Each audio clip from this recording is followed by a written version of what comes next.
December 11th Sandag meeting, Sandag Transportation Committee meeting. If you could all please rise, potentially face a flag. There's one. And join me in the Pledge of Allegiance. Ready, begin. I pledge allegiance to the flag of the United States of America and to the republic for which it stands, one nation, under God, indivisible, with liberty and justice for all. Okay, thank you very much. So that we get it on the recording, I just gotta make sure, Mark Clerk, do we have a quorum? We do, Chair Desmond. Okay, thank you very much. I'd like to remind the members of the public the process for both member and public comments. The primary members use your cameras and we will take a live public comment. And for the members, I'm asking you to turn on your camera and when you have a comment or a question that I can recognize you. If I don't recognize you, just jump in and let me know. It's not that I'm ignoring you, it's just technology. So I'd like to ask our legal counsel to provide a quick reminder on how the public comments will work today. Amberlynn, if you could tell the public how they can weigh in today. Thank you. Public comments are called for on an item.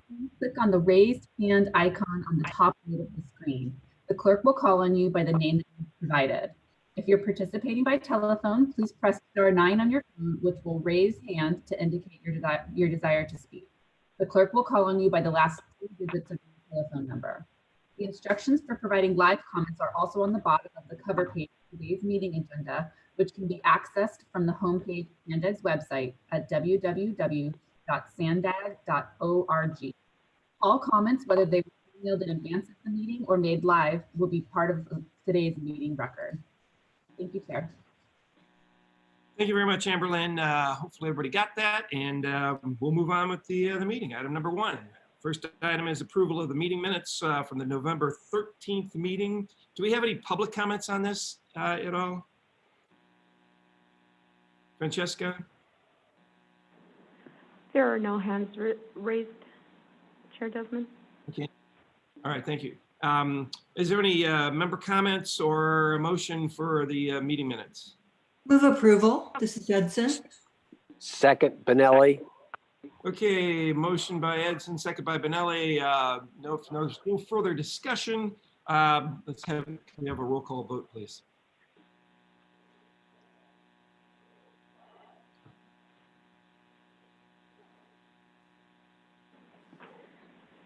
San Diego County Regional Airport Authority, Council Member Mark West. West, yes. City of San Diego, Council Member Monica Montgomery Steppe. Yes. County of San Diego, Chair Jim Desmond. Desmond, yes. East County Council Member Bill Baber. Yes. Metropolitan Transit System, Mayor Alejandra Sotelo Solis. Sotelo Solis, aye. North County Coastal, Mayor Jewel Edison. Jewel Edson, aye. North County Inland, Mayor Paul McNamara. McNamara, aye.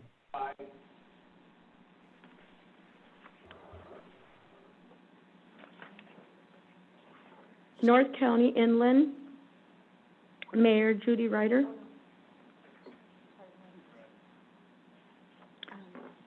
I'm sorry.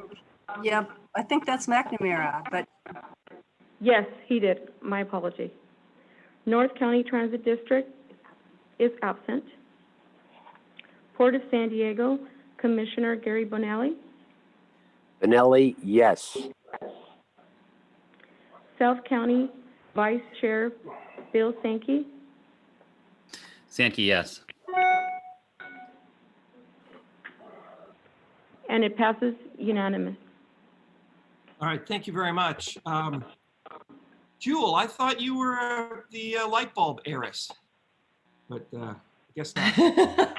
Yes, I know. I get a lot of Edison when it's actually Edson. People want to put that I in there. Yeah, okay, thanks. Sorry, couldn't help myself. Okay, moving on to item 2. This is the public comments, communications, and member comments. Do we have any public comments, Francesca, for item 2 that are not on the agenda? We do not have any public comments. Do we have any member comments? We do not have any member comments. All right, hearing none, thank you very much. Moving on to item 3, this is our executive director's report. Mr. Akrada. Thank you. Thank you, Mr. Chair. Good morning, committee members. Good to be with you today.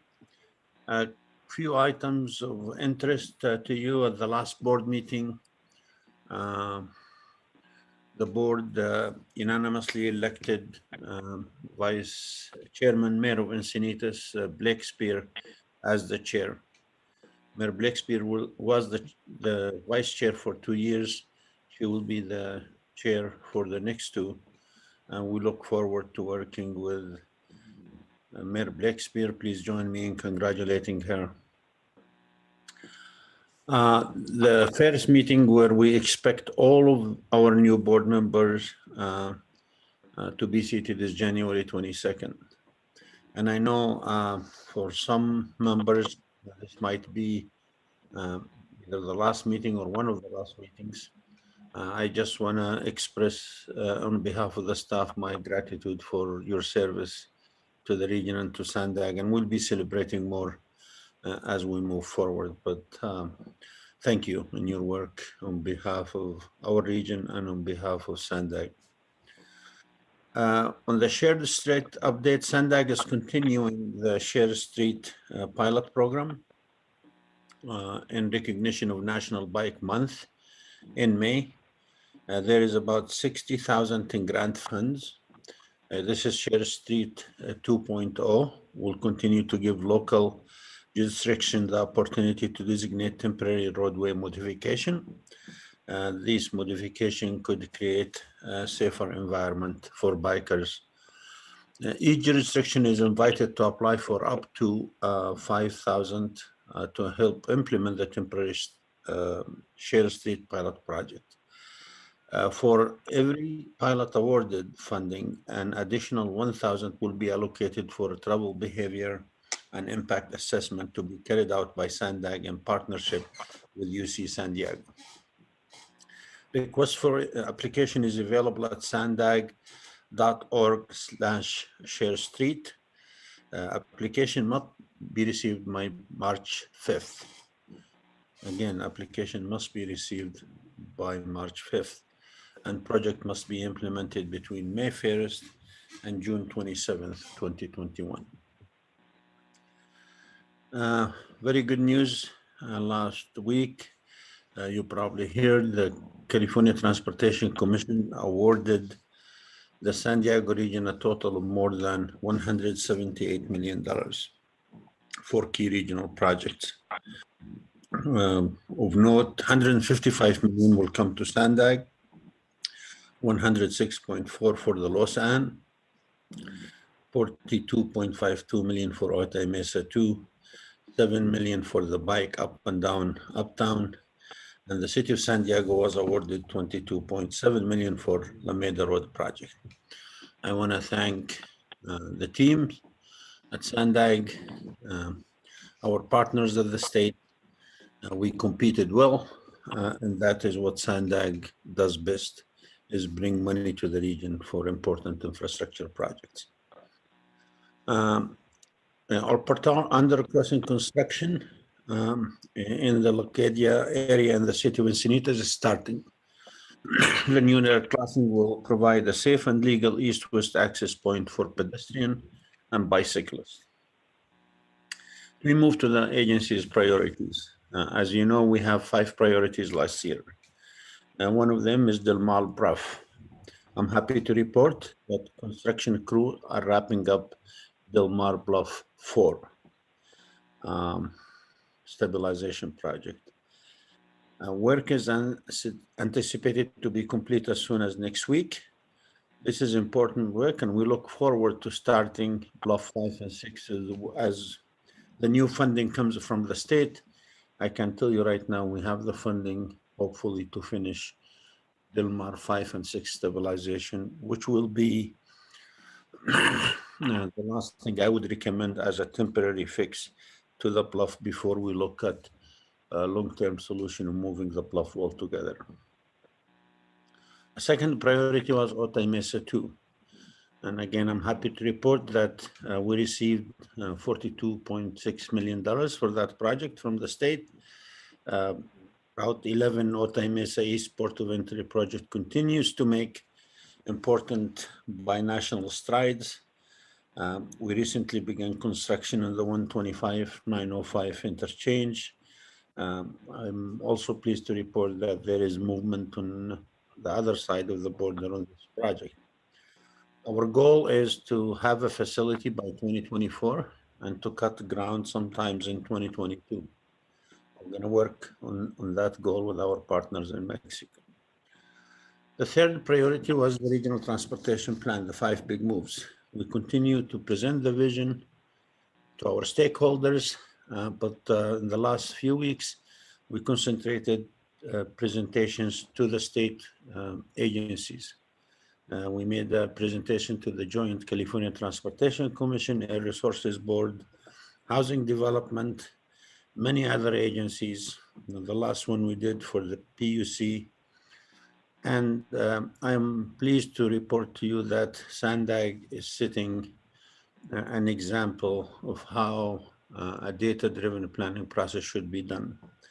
And many of the state agencies express a desire to partner in funding to make this a statewide thing.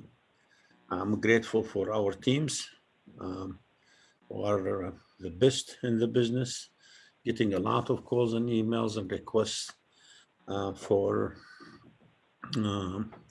workshops to explain our processes so they can be used somewhere else. Regional transportation plan is moving on schedule.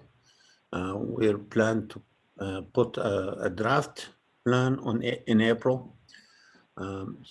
Environmental impact report sometimes in the summer, and an adoption in November of 2011. The fourth priority at Sandag is mid-coast, the gold star, what's called by FTA. Moving on time, on schedule. We had our quarterly meeting yesterday with all of our partners, UC San Diego, MTS, Caltrans.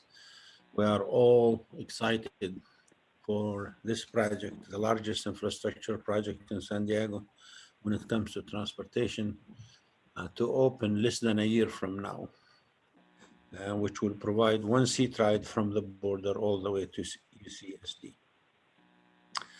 The fifth and final priority for Sandag is the Center Mobility Hub. And our team is continuing to meet with community leaders, working with our great partners at the Navy. This is by far the most exciting project I worked on in my career. And I think San Diego will be better for it if we could move forward and redevelop the Mid-Coast with the state-of-the-art transportation system. Mr. Chair, that concludes my report, and I'll be happy to answer any questions. Do we have any questions from any of the members? I do, Chairman Desmond. Benelli. Okay.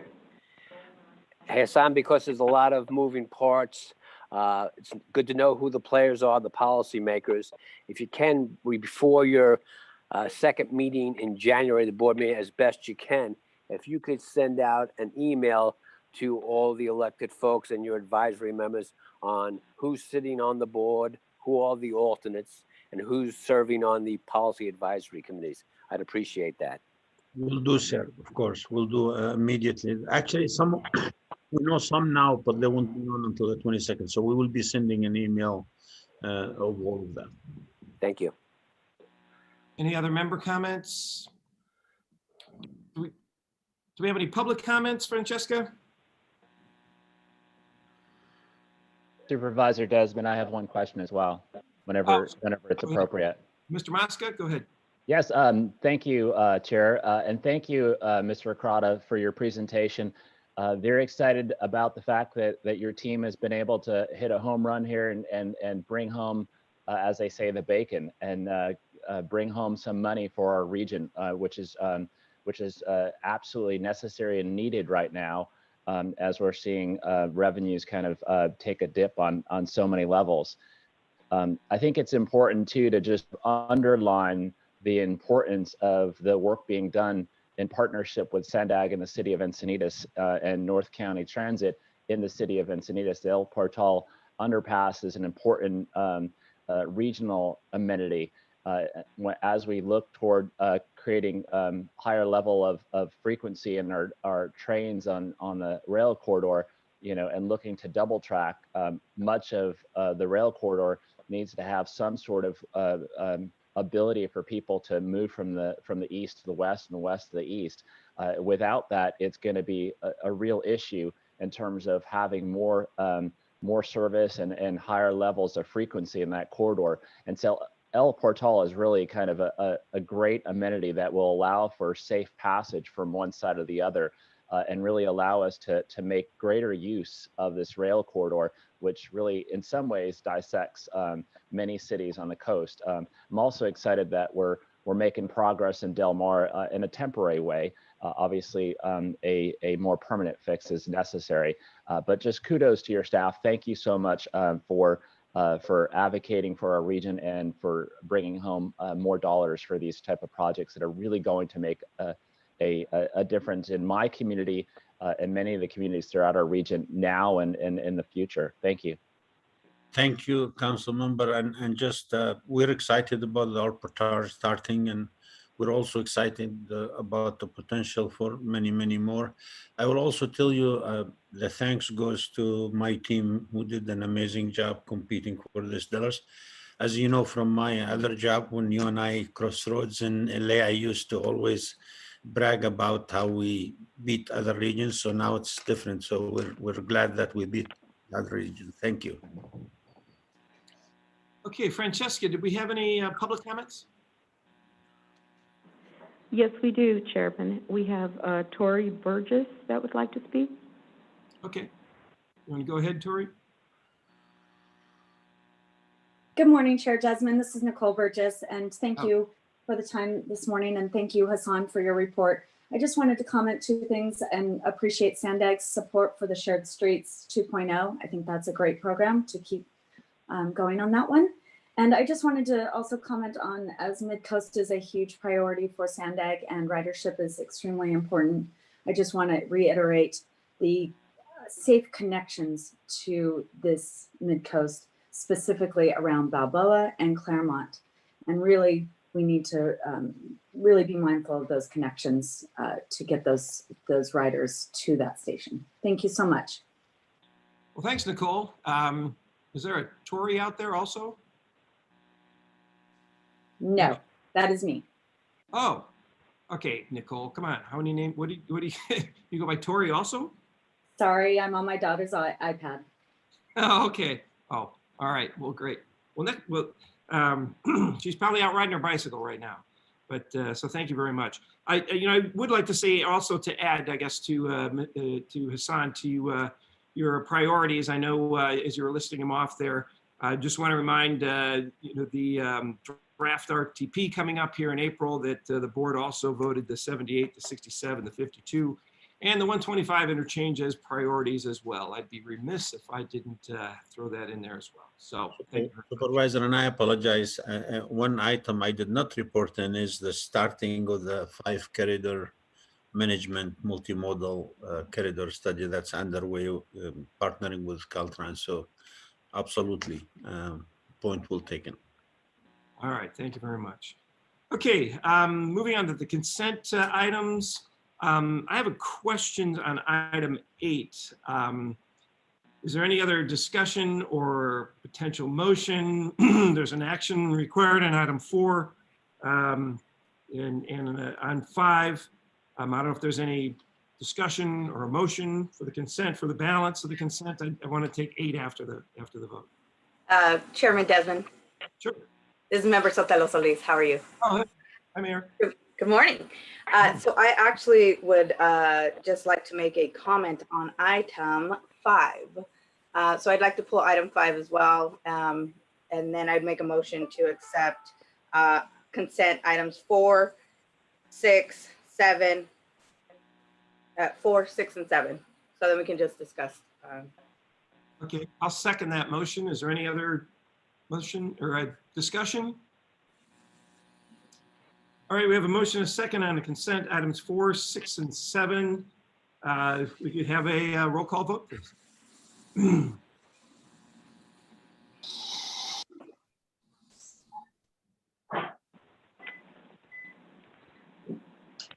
San Diego County Regional Airport Authority, Councilmember West. West, yes. City of San Diego, Councilmember Montgomery Stepp. Yes. County of San Diego, Chairman Desmond. Yes. East County, Councilmember Baber. Yes. Metropolitan Transit System, Mayor Sotelo Solis. Sotelo Solis, aye. North County Coastal, Mayor Edson. Edson, yes. North County Inland, Mayor McNamara. McNamara, yes. North County Transit District absent. Port of San Diego, Commissioner Bonelli. Benelli, yes. South County, Vice Chair Sankey. Sankey, yes.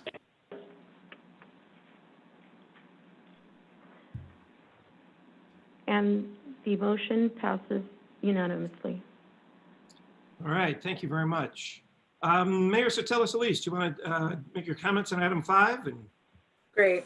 Thank you so much, Chair. My comments are regarding the Social Services Transportation Advisory Council, the charter update. We just had our ASAC meeting, and that is the Accessible Services Advisory Committee meeting yesterday, which I chair at MTS. And again, it's really important that we have the most vulnerable and those that do take public transportation and who are the ones that will be, again, using transportation, whether it be to get to jobs or doctor's appointments. And I just want to commend staff for moving forward with these updates, as well as recognizing that these the services that we provide, it shouldn't be an other, it should be as part of the conversation. So again, my compliments and thanks to the staff, as well as the social services, I want to give the right title, the Social Services Transportation Advisory Council. Kudos for looking and updating their charter. Again, I'd love to see if maybe in the future there could be a meeting, a joint meeting maybe between this committee and the ASAC in the future, just to kind of brainstorm and have a meeting of the minds. But I think at this point,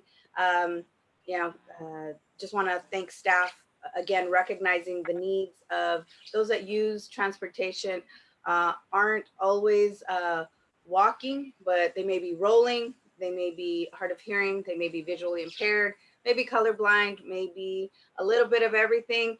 And we need to recognize that when we do that as part of our overall project. So thank you, Chair. I move to approve item 5.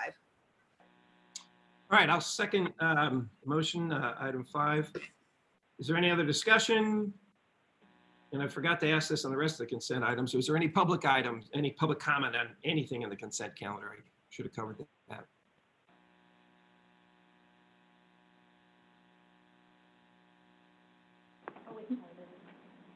There is one.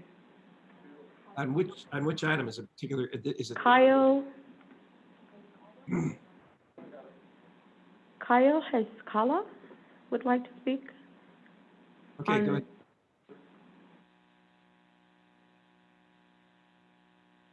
Is it on this particular item or is it on some other item, I guess, for Kyle?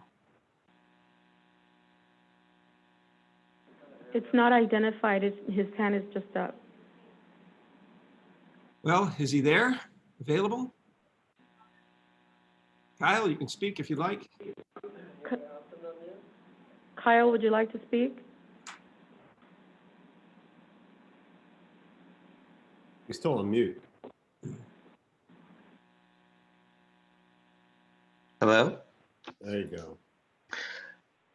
Hello, Sandag Transportation Committee. I wanted to speak to consent item number 6, the Smart Growth Incentive Program. Just wanted to express support on behalf of Bike San Diego.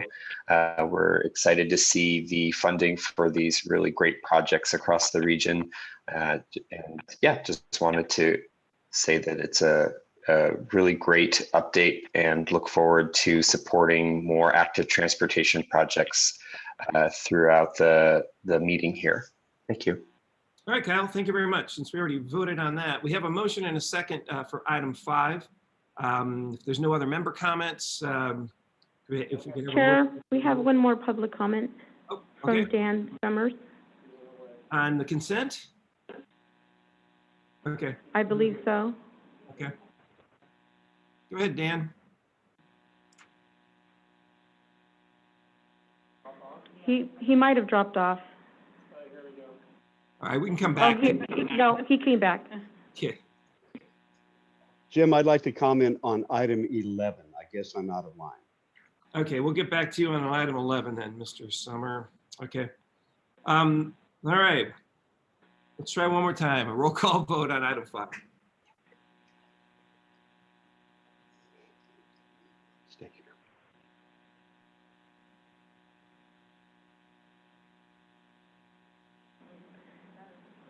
San Diego County Regional Airport Authority. Board West? Member West. West, yes. City of San Diego Council Member Monica Stepp. Yes. Sorry, Beth. County of San Diego, Chairman Desmond. Yes.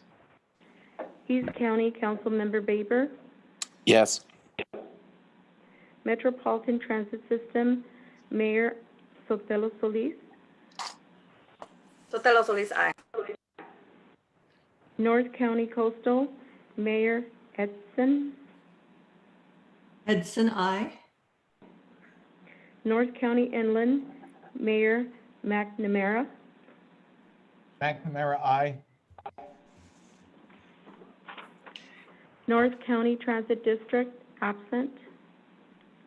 Port of San Diego Commissioner Bonelli. Benelli, aye. South County Vice Chair Sankey. Sankey, yes. Item 5 passes unanimously. All right, thank you very much, Francesca. On item 8, this is it's an information item, so we don't have to do a vote on it. This is the Federal Transportation Performance Management updates.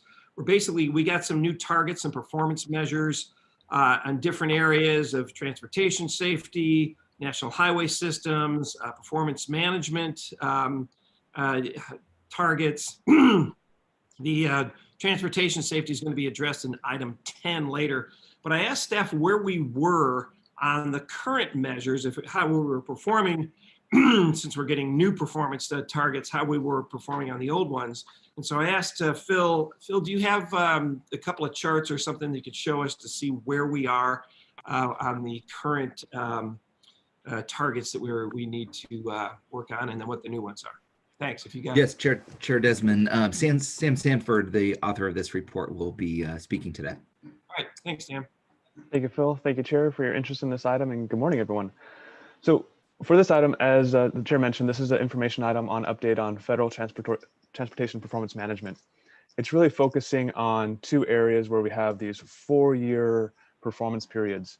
They started in 2018, they conclude in 2022, so we're at the midpoint right now to better understand where we're at. Sandag, excuse me, supported the statewide targets for these areas. And in general, the state is doing really well in interstate and non-interstate pavement, reliability on the interstate system. And I'll go into the table in just a sec. But there are areas where we can improve more, such as national highway system, bridges, and freight reliability. Now for the San Diego region, like most MPOs, there are areas that we can also improve. Pavement on the locally owned national highway system, some bridges, reliability. We're doing well in some of the urban area measures as well. Looking at the slide in front of you, this is a summary, essentially just looking at the non-interstate national highway system. So this is a small subset of the transportation network. And by and large, Caltrans has a management system for all their assets. So they have a 10-year transportation asset management program that they are using for pavement, and they're doing very well on their pavement program. For the locally owned Sandag or the locally owned facilities that are on the national highway system, that's the bottom line in this top table. This represents less than 3% of the statewide pavement for this performance measure. Now the trend is worsening. We don't have, you can see that in the red font, green meaning improving, red meaning worsening.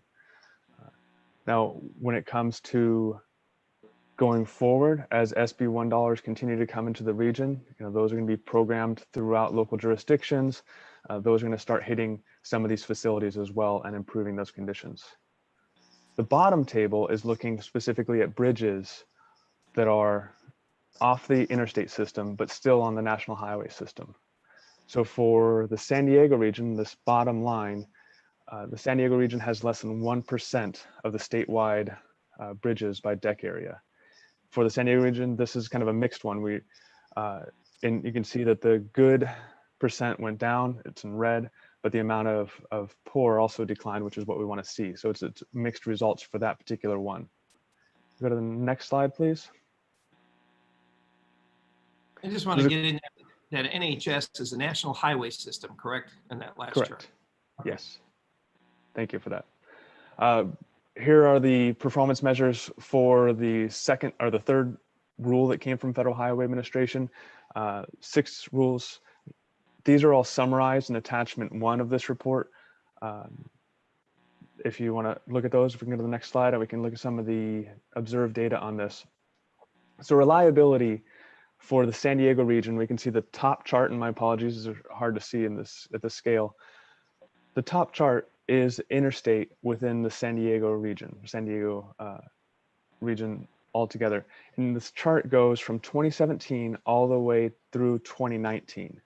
Each bar represents 1 month of travel.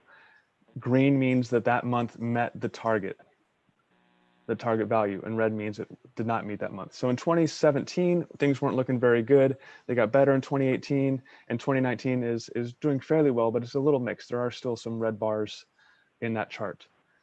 The bottom chart is showing the non-interstate reliability in the San Diego region. And here, like many MPOs across the state and urban areas, we're struggling with this measure. There's a lot more red than there is green.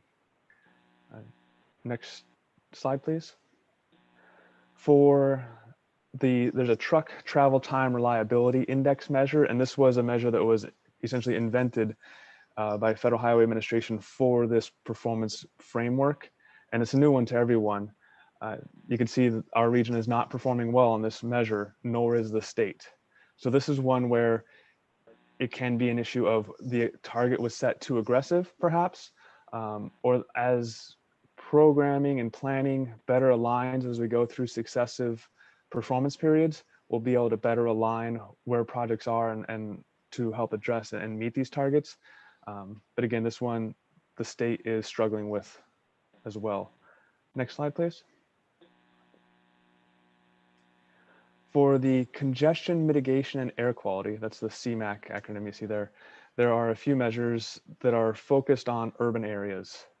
So we have one for the San Diego region. There's also urban area measures for LA, Sacramento and others.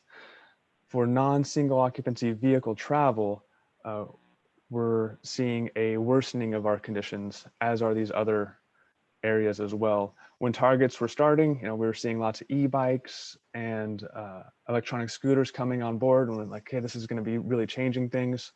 The data is not showing that out at the data that we were required to use is not showing that at this point. Next slide, please. The other congestion mitigation air quality measure is the person hours of excessive delay. And again, this is focused on the urban areas.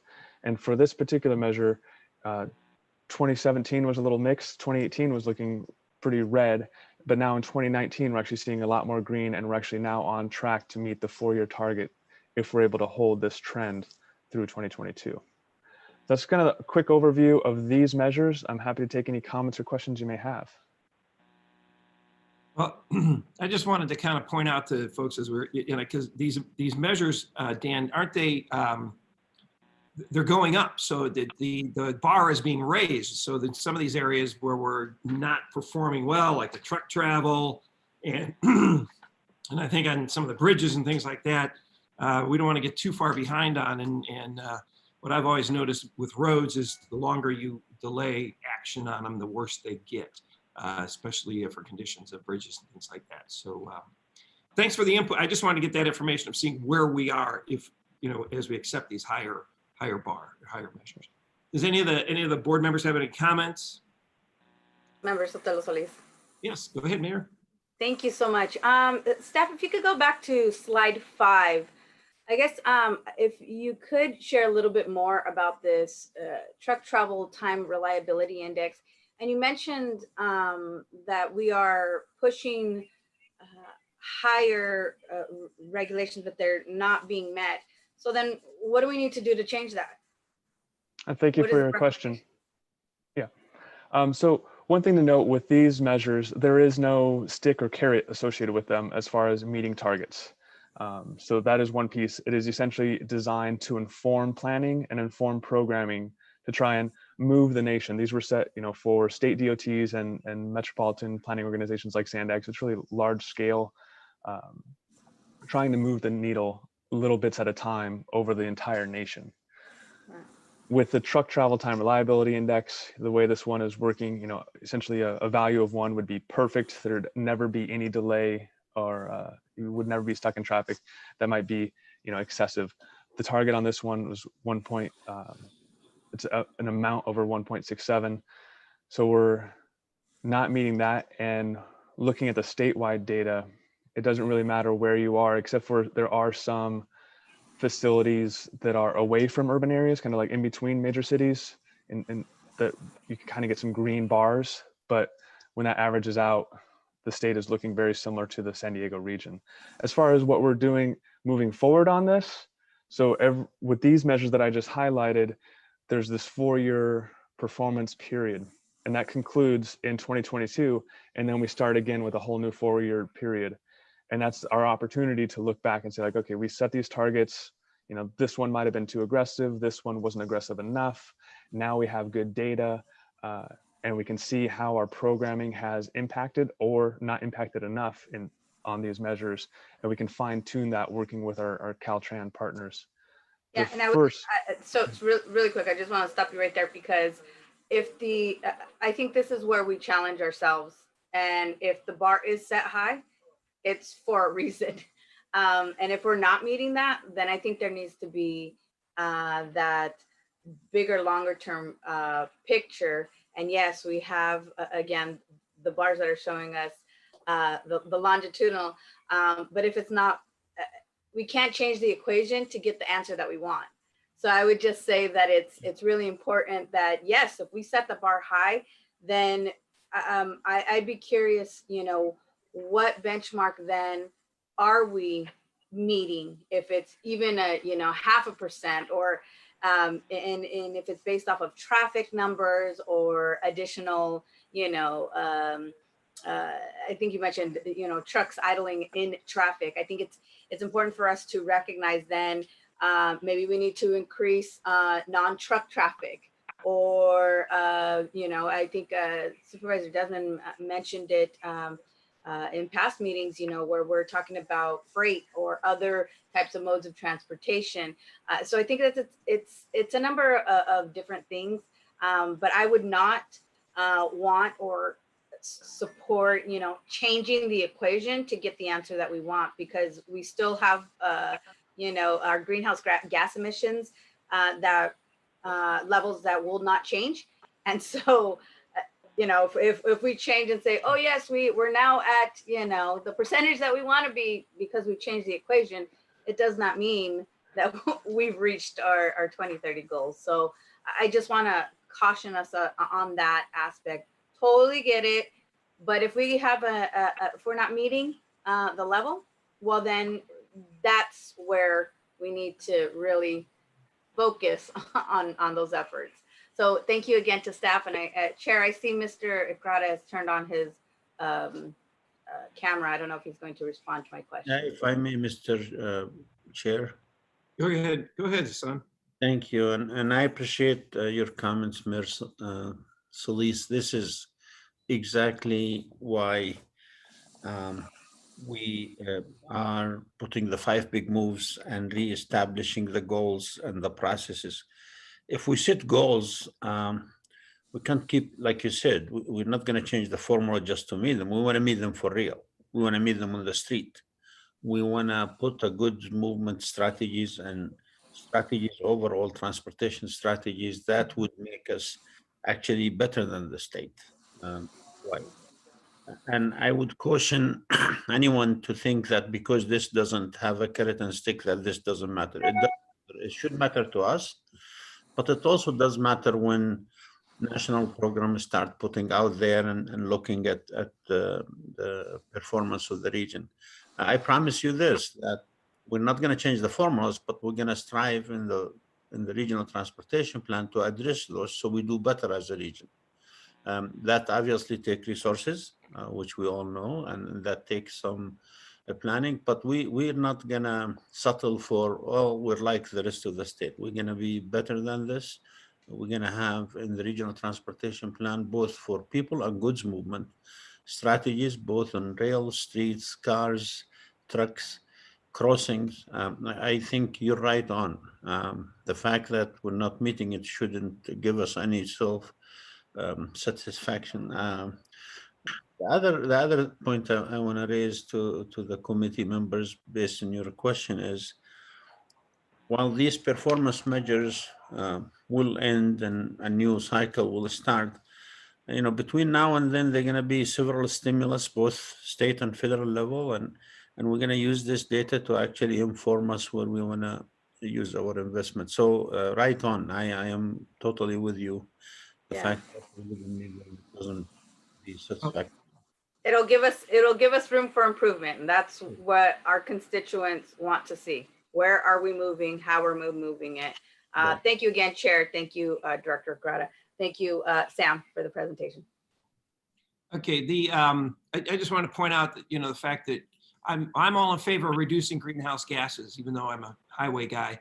In this truck idling, and truck performance is detrimental to the region if we can't keep them moving, particularly the I-5 corridor. And we've got some disadvantaged communities along the I-5 corridor, particularly in the South Bay area, that are bearing the brunt of this, excess GHGs coming from trucks. If we can keep them moving, that's a better plan. So I appreciate the fact, Hassan, you recognize that, and hopefully we'll have some sort of correction, even if there is no stick in the RTP for at least reversing this trend. I think that would be in our best interest.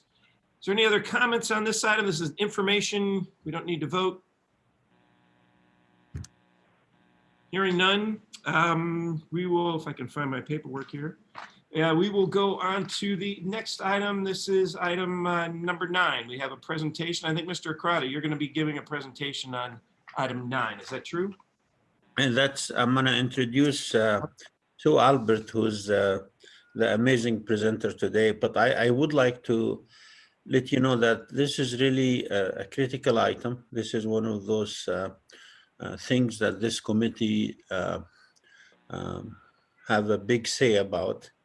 and that's the RTIP, the Regional Transportation Improvement Program.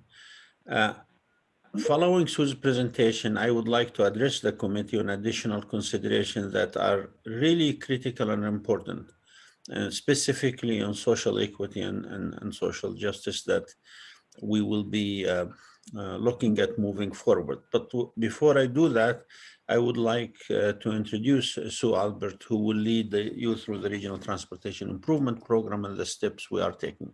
Sue, good morning. Good morning. Thank you, Hassan. Good morning, Chair Desmond and members of the Transportation Committee. The Regional Transportation Improvement Program, or the RTIP, is developed and adopted every 2 years. The current 2018 RTIP was adopted in September of 2018. This February, we informed the Transportation Committee that due to the SAFE rule, which interfered with our ability to demonstrate air quality conformity, Caltrans had determined that the state would not produce an updated RTIP. However, at that point in time, due to the Transnet requirement to develop an updated program of projects, or POP, SANDAG adopted the 2020 Transnet POP in September of 2020 as an amendment to the 2018 RTIP. Meanwhile, in April, EPA accepted the air quality adjustments proposed by CARB, and in July, the California Federal Programming Group made the decision to go ahead and proceed with the update to the RTIP on a delayed schedule, which adds an additional 2 years to the RTIP and provides maximum flexibility for funding and project delivery. Since we had updated the Transnet POP, all of the projects from the POP were rolled over into the 2021 RTIP with minor updates. In addition, several new projects were added for the San Diego Regional Airport Development Plan, along with several new SHOP projects. The major airport development project is programmed to satisfy requirements for their funding plan and does not use SANDAG funds, nor is it included in our air quality analysis. Just as a quick reminder, the RTIP is the 5-year program of projects that implements the projects in the regional plan, which is the long-term planning document. This item is the biennial update of the RTIP, which covers fiscal year 21 through fiscal year 2025 and implements the 2019 Federal Regional Transportation Plan, which extends to 2050. The set of projects included in the 2021 RTIP was developed in coordination with member agencies, Caltrans, MTS, NCTD, as well as other agencies that have transportation projects within the San Diego region. It includes a total of 450 projects carried over from the 2018 RTIP, 7 new projects, and shows 129 projects as completed, deleted, or delayed. The Independent Taxpayer Oversight Committee reviewed the draft list of projects, focusing the review on the Transnet program of projects at the December 9th meeting and had no comments. Attachment 2 on page 6 of your report provides a summary of the entire program with major Caltrans and SANDAG investments organized by corridors to align with the regional vision. The corridors include all projects that would make up the multimodal corridor, including highway, transit, and multimodal projects. This report shows all funding by fund type, including prior funds expended, which shows a total of $17 billion. And then there's a column for only the funds programmed in the 5-year period of the RTIP, which totals $5.7 billion. Since major projects remain in the RTIP for a long time while they are in the final stages of plant establishment and financial closeout, we have separated these into a category for substantially completed projects, and this includes State Route 52, State Route 76, State Route 905, the I-15 managed lanes, and the completed I-805 HOV segments. In addition to the corridors, the report includes categories for operations and maintenance, active transportation, local improvements, and transportation systems and demand management. In order to continue to have insight into how funding is split by mode, we added attachment 3 on page 7 as a quick visual, which illustrates that 26% of programming is applied to highway and multimodal facilities, while 20% is for transit. For this chart, multimodal includes the HOV and managed lanes and connectors, transit priority lanes, and the CMCPs. The detailed project tables, which make up the 2021 RTIP, are attached in a link to the agenda. The draft quantitative emissions analysis for the draft 2021 RTIP and for the conformity redetermination for the 2019 federal RTP have been conducted, and the draft results indicate that both meet the air quality conformity requirements. These results can be found in attachment 4. The investments in the 2021 RTIP make progress towards the goals established for federal performance measures for safety. And we report the region's investments in safety projects and programs in support of performance management rules for pavement and bridge conditions, system performance, freight and congestion mitigation and air quality, and transit asset management. Those are the performance measures we were discussing in Sam's item. The 2021 RTIP includes $1.3 billion program for safety projects and safety features, $520 million to help preserve, maintain, and enhance the condition of the National Highway System facilities, and approximately $2 billion in support of transit asset management targets. Pending board approval of the release of the draft 2021 RTIP, a public hearing will be held at the February 5th Transportation Committee. SANDAG is required to submit the final 2021 RTIP to the state by March 1st of 2021 after undergoing the necessary public review process. Therefore, the Transportation Committee is asked to recommend that the Board of Directors accept the draft 2021 Regional Transportation Improvement Program, including its air quality conformity analysis and the draft air quality conformity redetermination of the revenue constrained regional plan for distribution for a 30-day public review and comment period. That concludes my report, and I'm happy to take any questions or comments. All right, thank you very much for the presentation, Sue. Appreciate that. Do we have any member comments on item 9 here, the Regional Transportation Improvement Program? This is Jewel Edson. I have some comments. Jewel, go ahead. Thanks, And a please. question. So there are several North County transit projects included in the Transnet ordinance that remain unfunded. In total, approximately $800 million is needed to complete double tracking projects along the Low Sand Corridor.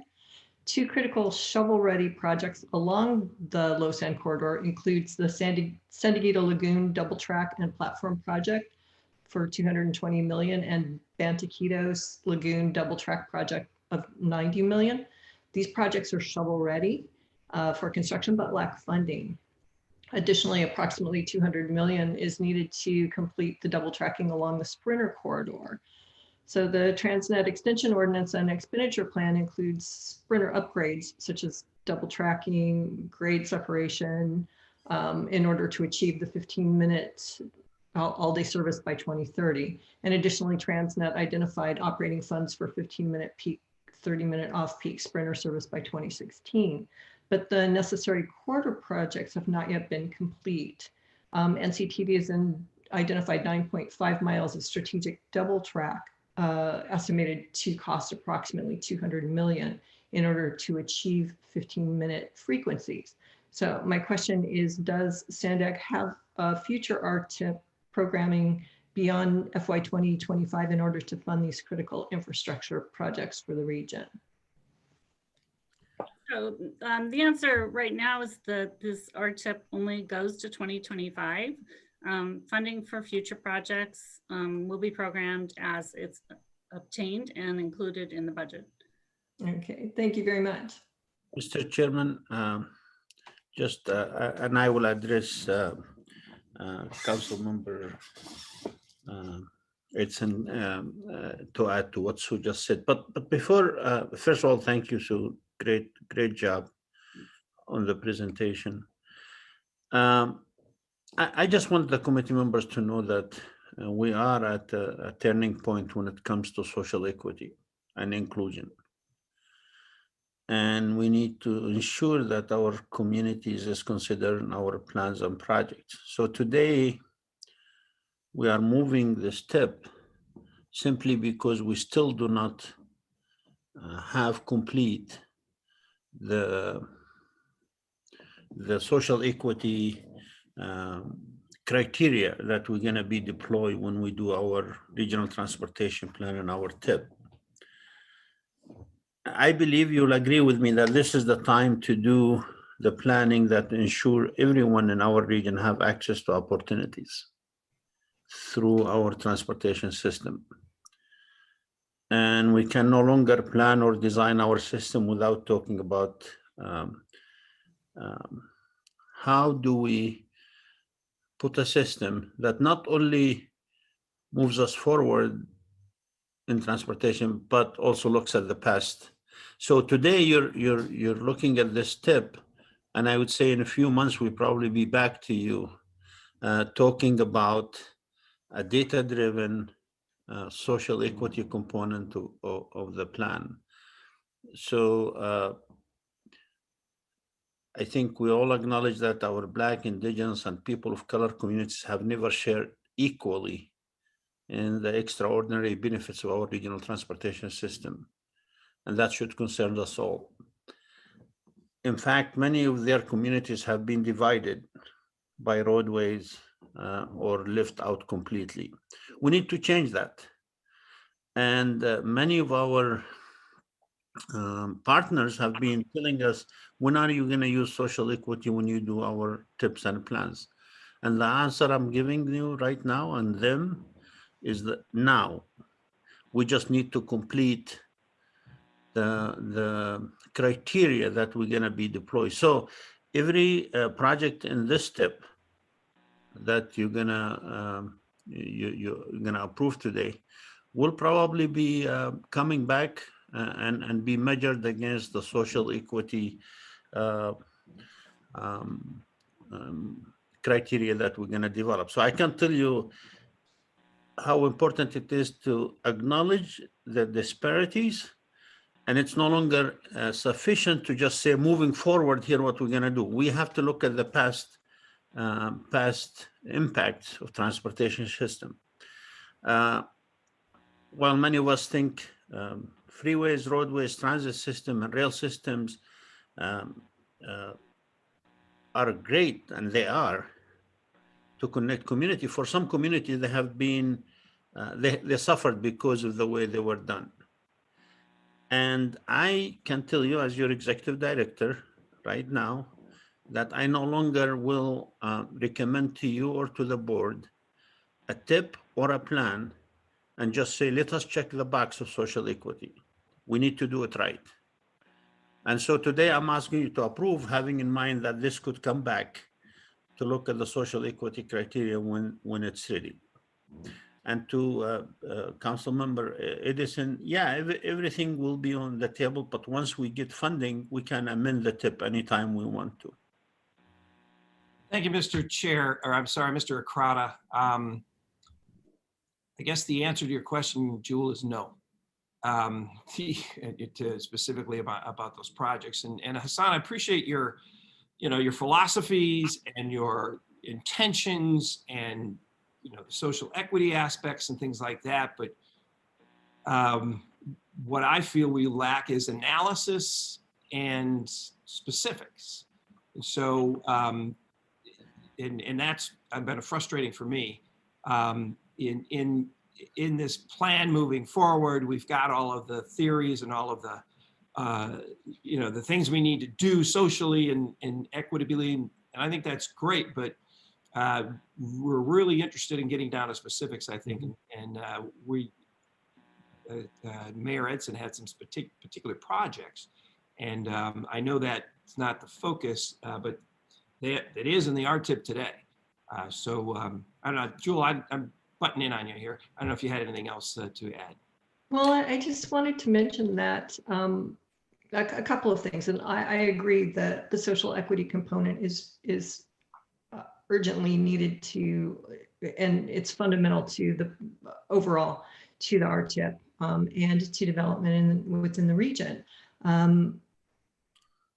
If you look at other cities with transit that is efficient and works and is well used, it's often by the community, the members of the community that really can't afford to be in cars. Public transit is their lifeline. And with regard to funding, I don't think that NCTD is looking for 100% of funding, but they need sufficient funding to compete for state and local grants. So I think it's just important to keep it on the front burner. So Mayor, I did want to add that the San Diego double track project did receive funding in the TSEP awards from the state that Hassan mentioned in his opening comments. So as we add those funds into the budget, they will be amended into the RTIP. Thank you. And Supervisor Desmond, if I may, I agree with you 100% that we do not have the criteria and the data yet. But I also can assure you, and as your executive director, I only make recommendations with my team. I can assure you that I will not recommend that we move a TIP, any project in the TIP or the plan that does not go through vigorous social equity analysis when we develop it, which is soon. And that means some of these projects will not move forward, period. Will be my recommendation. But it is time to commit to forging lifelong partnership by imagining the possibility and making it happen when it comes to social equity, because it has been ignored. As many of you know, this is an uncomfortable discussion, but social equity has truly been ignored for many communities in the San Diego region. And it's we're no different from other places in the state, but we're going to be an example of how we do that moving forward. But I agree with you, we do not have the criteria yet, and we will present it to this committee. Well, and you got 4 months, you said, when you're going to have a draft RTP. So correct. You don't have a lot of time. A few months, couple of months, you should have the discussion of the criteria and revisiting the TIP and the plan and all the projects. Even if they are funded, I will ask the board to look at them seriously. Thank you. Back to the agenda item. Is there any other comments or questions on the RTIP moving forward? On this particular area, I see Mr. Sankey, you've got your camera on. Do you have a question? I do, not so much a question, more of a comment. I'm going to put my South County hat on now and also my MTS one, because the backbone of our revenue stream comes from the South Bay Blue Line on the trolley. It services a social equity component of San Diego's population that significantly needs help. MTS recognizes that 70% of its ridership is transit dependent, and the goal for every organization is to get the most customers as they can.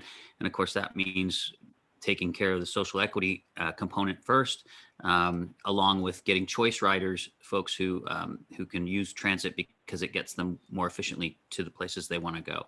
I think Hassan's call for social equity analysis to be moved higher up the food chain is probably a great one, particularly when I know that MTS's projects oftentimes have social equity components to them that, for example, we've looked at adding lanes to the 94 transit-oriented lanes, and the folks who live in that right near that 94 freeway fought back. But the project we've now completed and the testing phase on is a bus on shoulder that doesn't increase freeway capacity, but it gets us able to move folks from the South Bay to downtown much quicker. And that's been a success. I know that as the port plans its Harbor Drive changes, there's a lot of requests for folks to be using alternative fuel trucks, because that trucking business is getting a lot more activity because of the improvements the port's done to the 10th Avenue Marine Terminal. But of course, we all know what happened to Barrio Logan when the 5 went in and when the bridge was added to that particular neighborhood. We've seen City Heights bisected by the 15. But projects that have come forward, for example, like the middle of the freeway bus transfer station in City Heights, have made a difference for those communities, and will continue to work for projects, I would hope, cooperatively that address the transit needs of everybody in the area. The roadway argument is one, the freight movement argument is another. But those all need to be happening together as we face the financial constraints of the next 5 to 10 years for Sandag, which was made abundantly clear to us last meeting, where we were moving money around to make sure we had our short-term cash flow. This particular report that we're hearing this morning is a 5-year plan that we may not have the money for every project. And if we develop criteria that are fair and equitable to the region, at the same time achieve the transit goals that were mandated to, or the vehicle greenhouse gas goals that we're all committed to doing by state mandate, as well as what we think should be the kind of world we want our kids and our grandkids to live in, then we owe it to our constituents and the region to make those good choices. So I applaud the robust discussion today. Hassan, the component for social equity will clearly need to be a big part of the discussion going forward. But on behalf of the South County and the needs of this particular portion of our region, additional connections that will serve our region from the South Bay will be significantly important. On the freight side, we talked earlier about truck measures. The new border crossing and the SR11, the 905 are a project that will work completely hand in hand with the goal of having more freight movement be more efficient in our region. And that's a project that deserves to be commended, just the same way you're commending the Midcoast project as an example of the kind of projects that the nation can be proud of. So thanks very much for your comments today, this morning, and that concludes my remarks. Thank you, Mr. Sankey. I see Mayor Sotelo Solis is on Thanks there. so much.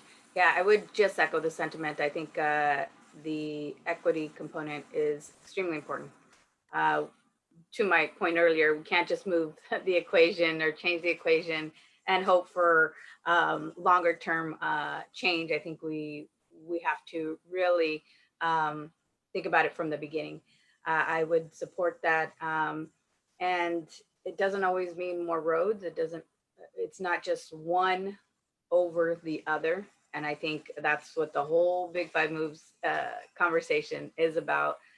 So to that end, Mr. Chair, I don't know if there's a motion to approve, but I will provide a motion that we move forward with this item. Thank you. Okay, is there any other, is there a second somewhere? I will second, Chair. Councilmember Montgomery Step.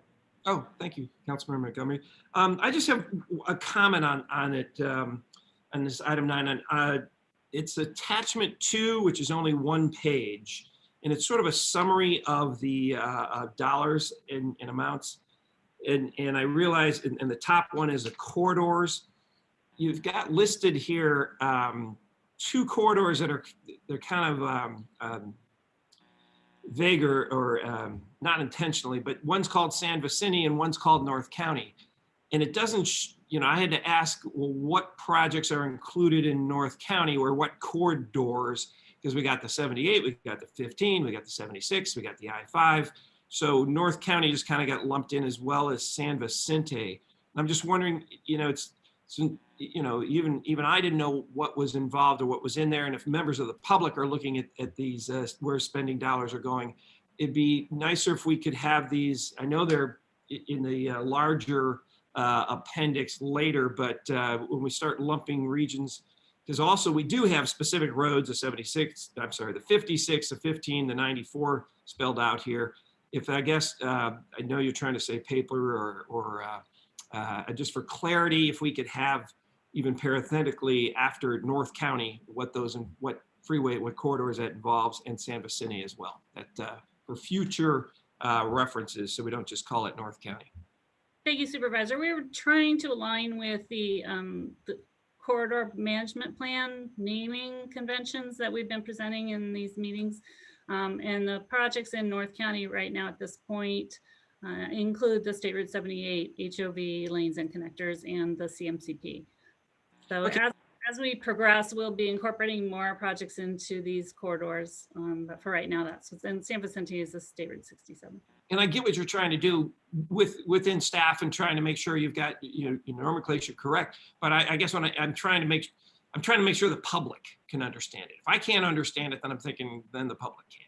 So that's my main thrust of going through. And I realize there's, I don't know if I want to call it staff speak or technical speak, but then also I need plain English speak so that so I'm just asking for your consideration and we think about the public when they're reading these things as well, that we don't bury them in technicalities, I guess, as opposed to maybe spelling it out as best we can. So it's just a comment, not anything on the motion at all. But is there any other comments on this item from the members? And then I'll go to public. No other, I'm not seeing any members' cameras popping up. Do we have any, Francesca, do we have any public comment on this item, item 9? Yes, we have 4 public speakers. Okay. You want to just call them up or let them in as you can? The first public speaker is B. Mitter Miller.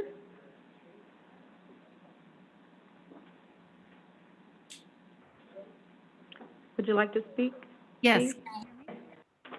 Go ahead. Okay. Yes, and you pronounced my name correctly, if not slowly, so thank you very much. It gets butchered all the time. I just wanted to, I had some comments prepared earlier, but after listening to comments on this item, I've decided to speak otherwise. And I want to thank Mr. Ekrada, Mr. Sankey, and Ms. Sotelo Solis for their comments about equity, and just add to remind people that equity does not mean equality. Equity means making up for past wrongs. And the South Bay area, south of southern part of San Diego County, has lost years and years of investment. And now is the time to make up for that. And I also wanted to mention that there have been studies done that transit investment is actually a higher job growth method than expanding freeways. So I'd like everybody to consider that too. It's not just the money going into the project, it's what that money can do to improve the lives of people around it as well. So I'm very pleased to hear that Sandag will be coming up with the criteria that will satisfy an equity component to the 5 big moves. And the 5 big moves is for the whole region. It's not just one city fighting against the other, and we've got to make it work for all areas of the county. So thank you for your time. Thank you. Could you call the next speaker, Francesca? Yes, the next speaker is Kyle Heiskala. Go ahead. Hello. Thank you again, Transportation Committee. My name is Kyle Haskala, and I'm calling in as the Executive Director of Bike San Diego. I wanted to say that as Sandag works to develop the new regional transportation plan and the 5 big moves, we'd like that Sandag please prioritize active transportation as much as possible. It looks like approximately 5% of the funding is currently going towards active transportation in the actions today. And while there are multimodal projects here, we need to dramatically increase our regional funding in active transportation and transit. This is stuff that all of you know already. As Executive Director Hassan Ekrada and other members of the committee have already stated, we need to continue to prioritize equity as well in our investments so that San Diegans have safe, affordable, and equitable access to a multimodal transportation system. As San Diegans can get around, we need to make sure that all San Diegans can get around by bike or walking or by transit, and we cannot achieve meaningful progress on combating climate change for the region. And also, we cannot achieve our emission reduction targets without making significant shifts in our funding and our resources. This looks good on the surface, like small progress, but we have much more work to do to reach our goals.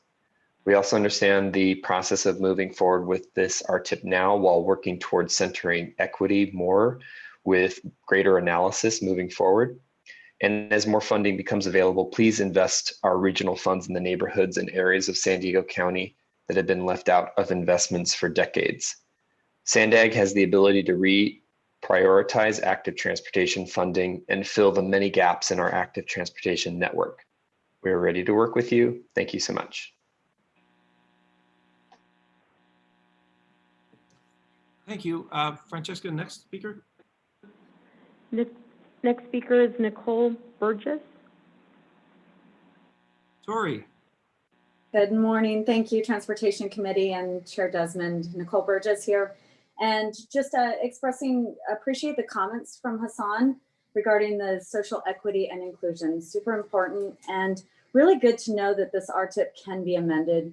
And I'm just kind of interested to know why this RTIP is being rushed when we're looking at social equity data in the next few months. But I also appreciate Jules Edson's comments on shovel-ready projects, transit projects, wondering why those aren't in this RTIP. And then two big things as I go through a lot of all those projects, I just want to look at some of those core highway projects.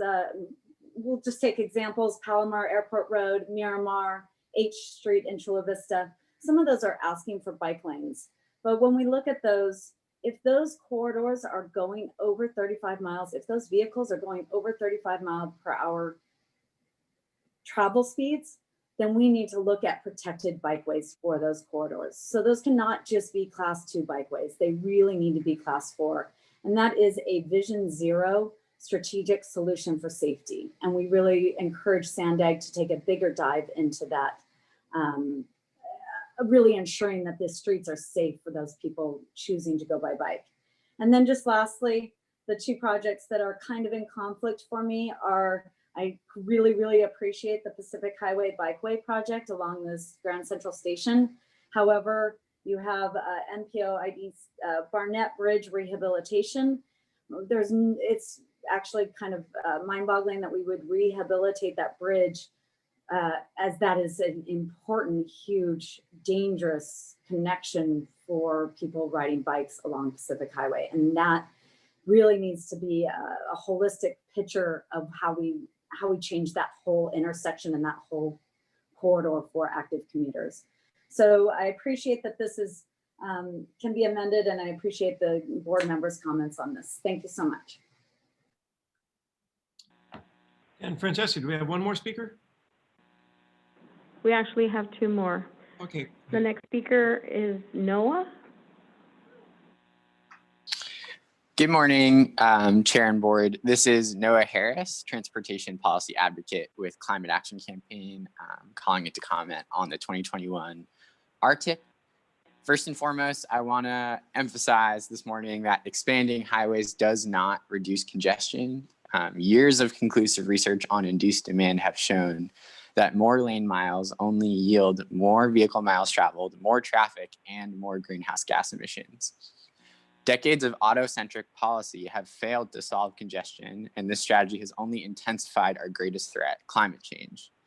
Devoting millions of dollars to highway expansions in the face of unprecedented wildfires, drought, sea level rise, and flooding is nothing less than a rejection of climate science. To achieve a zero carbon transportation system, which is essential to staving off the worst impacts of climate change, we need our elected leaders to instead prioritize investments in sustainable modes of travel like biking, walking, and transit, and to start by meeting the mobility needs of community members in historically underinvested neighborhoods. According to the RTIP's quantitative emissions analysis, VMT will absolutely skyrocket by 2050, nearly 15,000 more vehicle miles each weekday from today. So we're urging the Transportation Committee to please secure an RTIP that does the crucial work of reducing VMT and reducing greenhouse gas emissions, and one that centers environmental and transportation and climate justice. Thank you.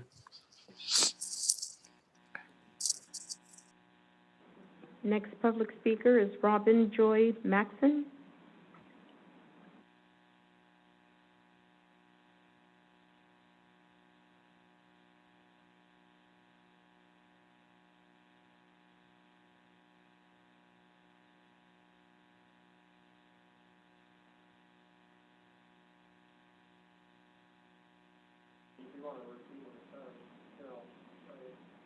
Unfortunately, she has an old Zoom program and we can't promote her. Well, if you work with her and she calls on a different device, we can get her in later to continue public comments on item 12 if that works. We will. Thank you. Thank you. Okay, do we have another, let's see, we've had member comments, we got public comments. So we have a motion by Mayor Sotelo Solis, a second by Councilmember Montgomery. If we could please have a roll call vote. On item. San Diego County Regional Airport Authority, Board Member West. West, yes. City of San Diego Council Member Montgomery Stepp. Yes. County of San Diego Chairman Desmond. Desmond, yes, thanks. East County Council Member Baber. Baber, yes. Metropolitan Transit System Mayor Sotelo Solis. Sotelo Solis, aye. Council Member Jewel Edson. Edson, yes.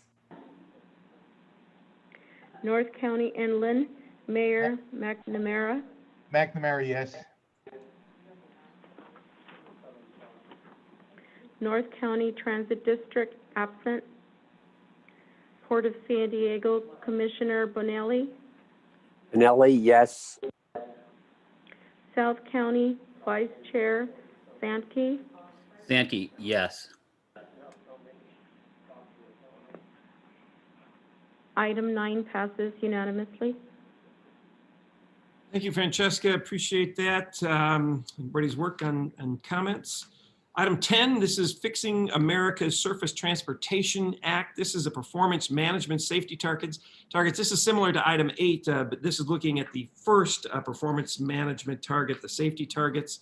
And we have a presentation today by Sam Sanford from Sandig. See you again, Sam. All right, good seeing you again. Good morning, everyone. So this one is related to the previous item, item number 8. This one, however, is an action item focused on setting targets for 2 safety areas.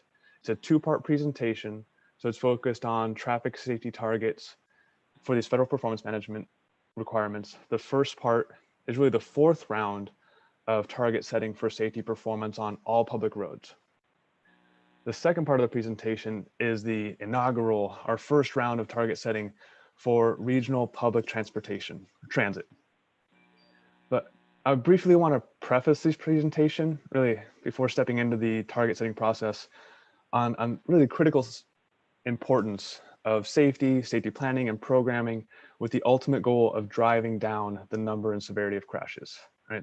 This item is focused on federal requirements and for target setting, but I do want to highlight that there is ongoing parallel work to help identify and deliver projects, programs, and policies that are really aimed at reducing the number and severity of crashes.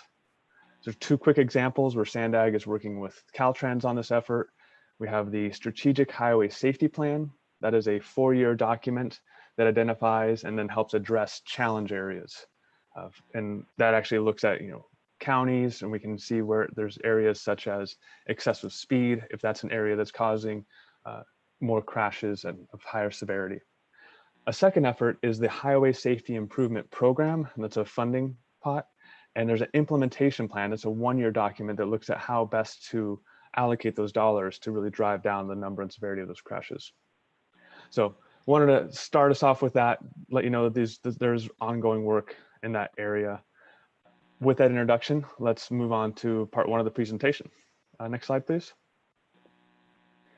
So part 1 is requesting a recommendation for the Board of Directors to approve the 2021 statewide safety targets established by Caltrans. There are 5 performance measures in this performance area, and they include the number and the rate of fatalities. For the rate, we use 100 million vehicle miles traveled. We also have the number and the rate of serious injuries. And then that 5th measure at the bottom of the slide is a combined measure that looks at fatalities and serious injuries for non-motorized users.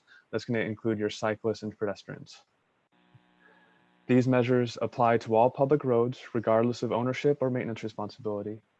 And targets for each of these measures is established annually for the following calendar year. Next slide, please.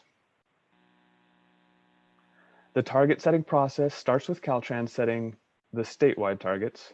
And once Caltrans has those targets, MPOs like Sandag have 180 days to either support the statewide targets or to decide to develop their own region-specific targets.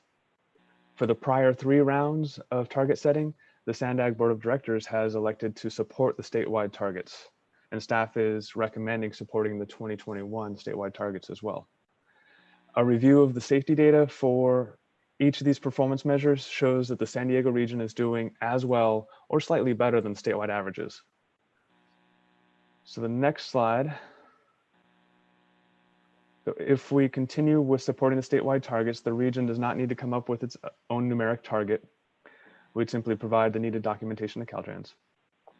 And then we would highlight, or continue really to highlight, safety projects that support the statewide targets in the Regional Transportation Improvement Program. So in that item that just preceded this. And then we would also continue to track progress on targets in the regional plan. There's a special report in there that documents that tracking as well.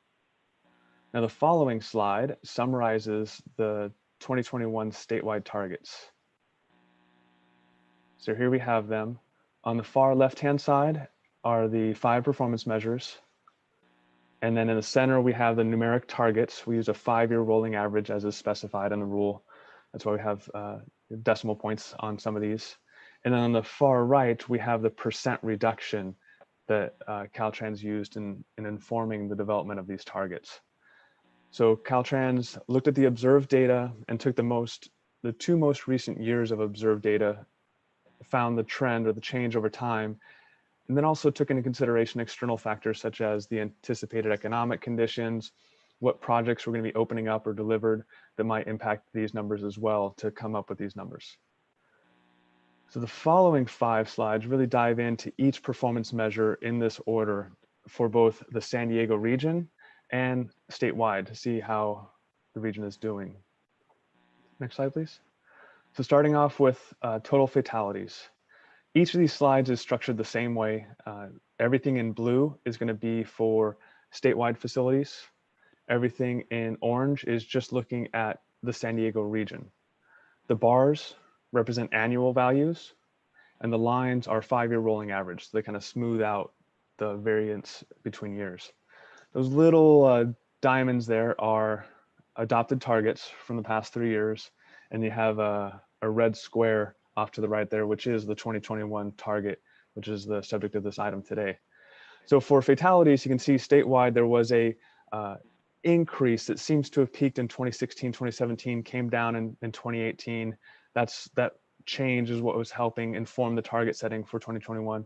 For the San Diego region, relatively flat, staying stubbornly higher than we want them, but we don't have that same variance as far as increases in that 16-17 year.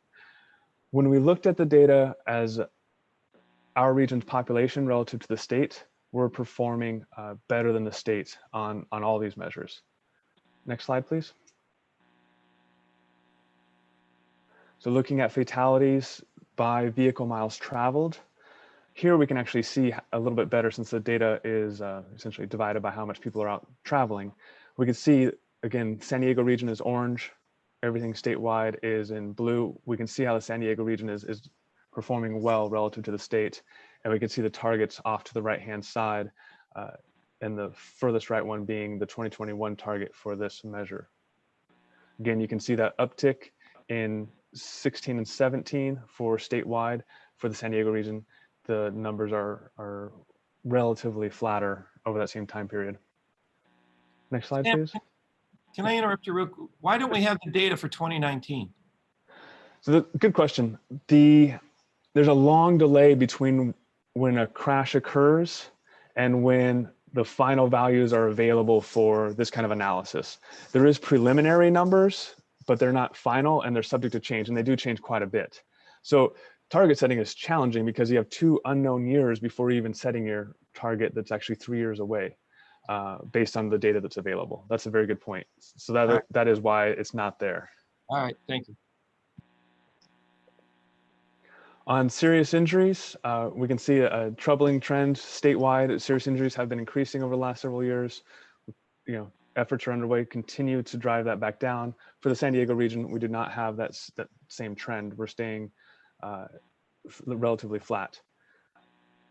Next slide, please. When looking at serious injury rate, we can see San Diego region is closer to the statewide values, but still staying lower than them or outperforming them. And then you can also see the target values off to the right as well. And last one on these charts, I promise. Next slide, please. This is the combined measure that looks at fatalities and serious injuries for non-motorized travel. This is going to be cyclists and pedestrians. So on this one, you can also see statewide there has been a trend going up, a troubling trend going up. For the San Diego region, it is staying relatively flat. And then you can see the target values there as well. And I think this next slide will actually get to, Chair, your question a little bit more. If we advance one slide, please. So this slide is an update on progress towards achieving safety targets. So there is roughly a 2-year delay between when a crash occurs and when the crash databases are updated with final figures. So in 2020, the observed crash data from 2018 became available. 2018 was the first year that we established targets for this rule.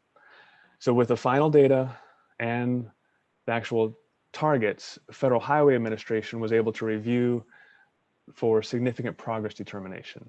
And they define that as either meeting or exceeding the targets or being better than the prior year values in at least 4 of these 5 measures. So California did not meet this criteria with fatality rate, serious injury rate, and the number of serious injuries. So as a result of that, Caltrans has taken on the additional responsibility of developing an implementation plan for the Highway Safety Improvement Program. So that's a major safety project funding source. And so this plan will review how those HSIP or Highway Safety Improvement Program dollars are allocated. So that concludes part 1 of this presentation on safety on all public roads and the target setting for 2021. The second part of this presentation will review safety targets for regional transit. So moving on to part 2 here.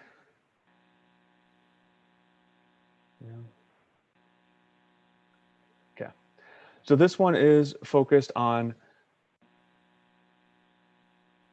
public transportation in the San Diego region. This is a new requirement that's just coming on board now. It is, excuse me.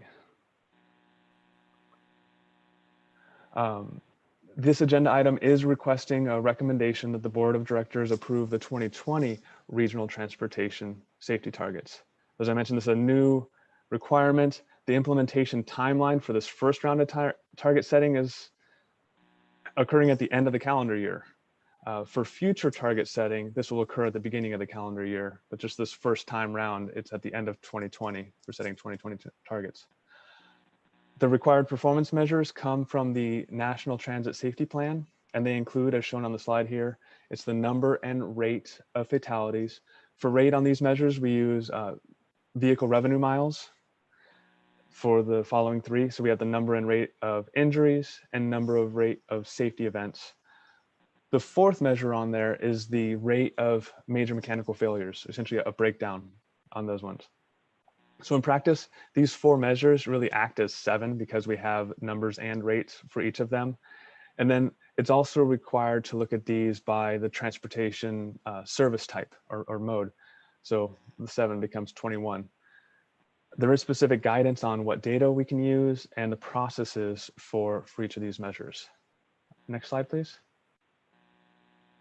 The target setting process begins with qualifying agencies setting their annual targets. For the San Diego region, we have the Metropolitan Transit System, MTS, and North County Transit District.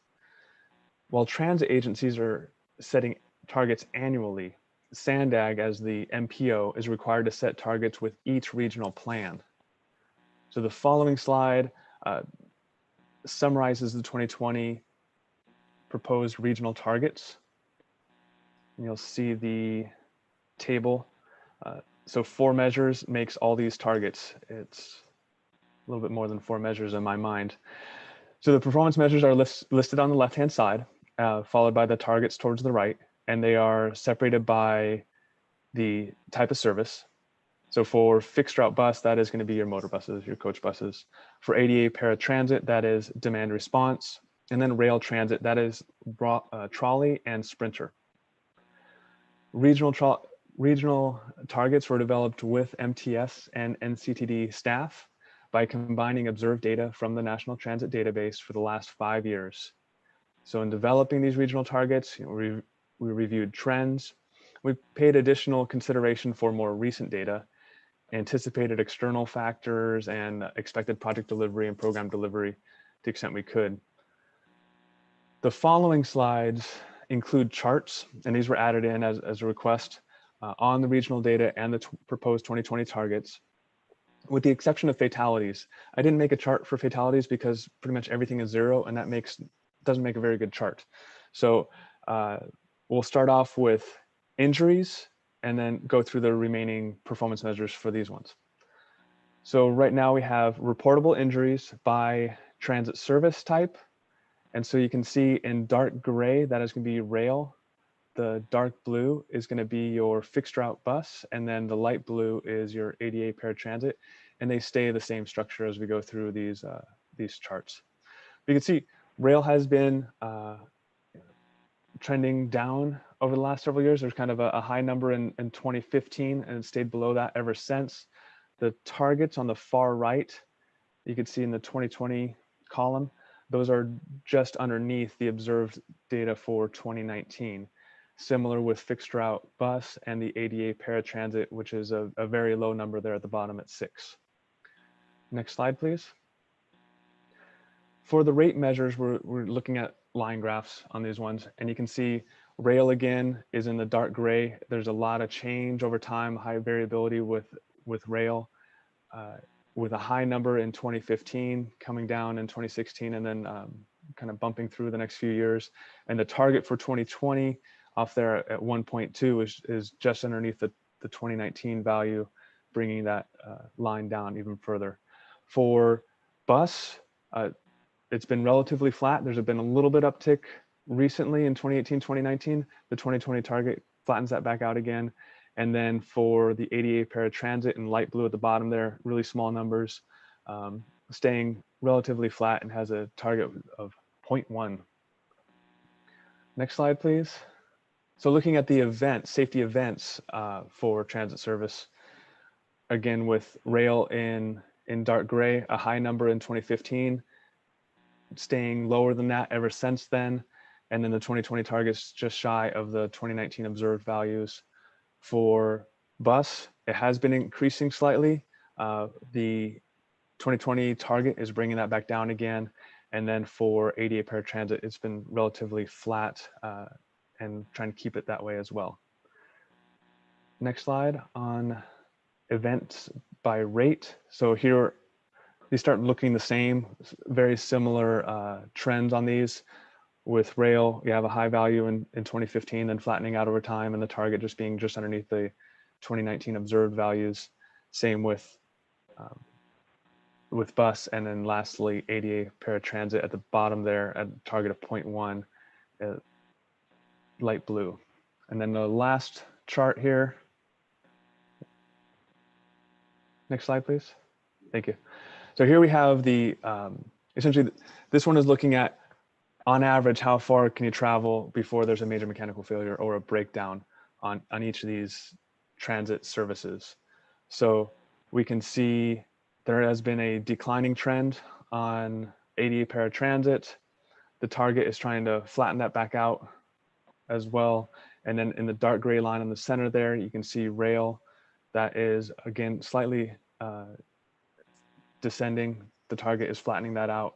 And then we have the dark blue line at the very bottom there with a target of 6,000, trying to keep that value high as well.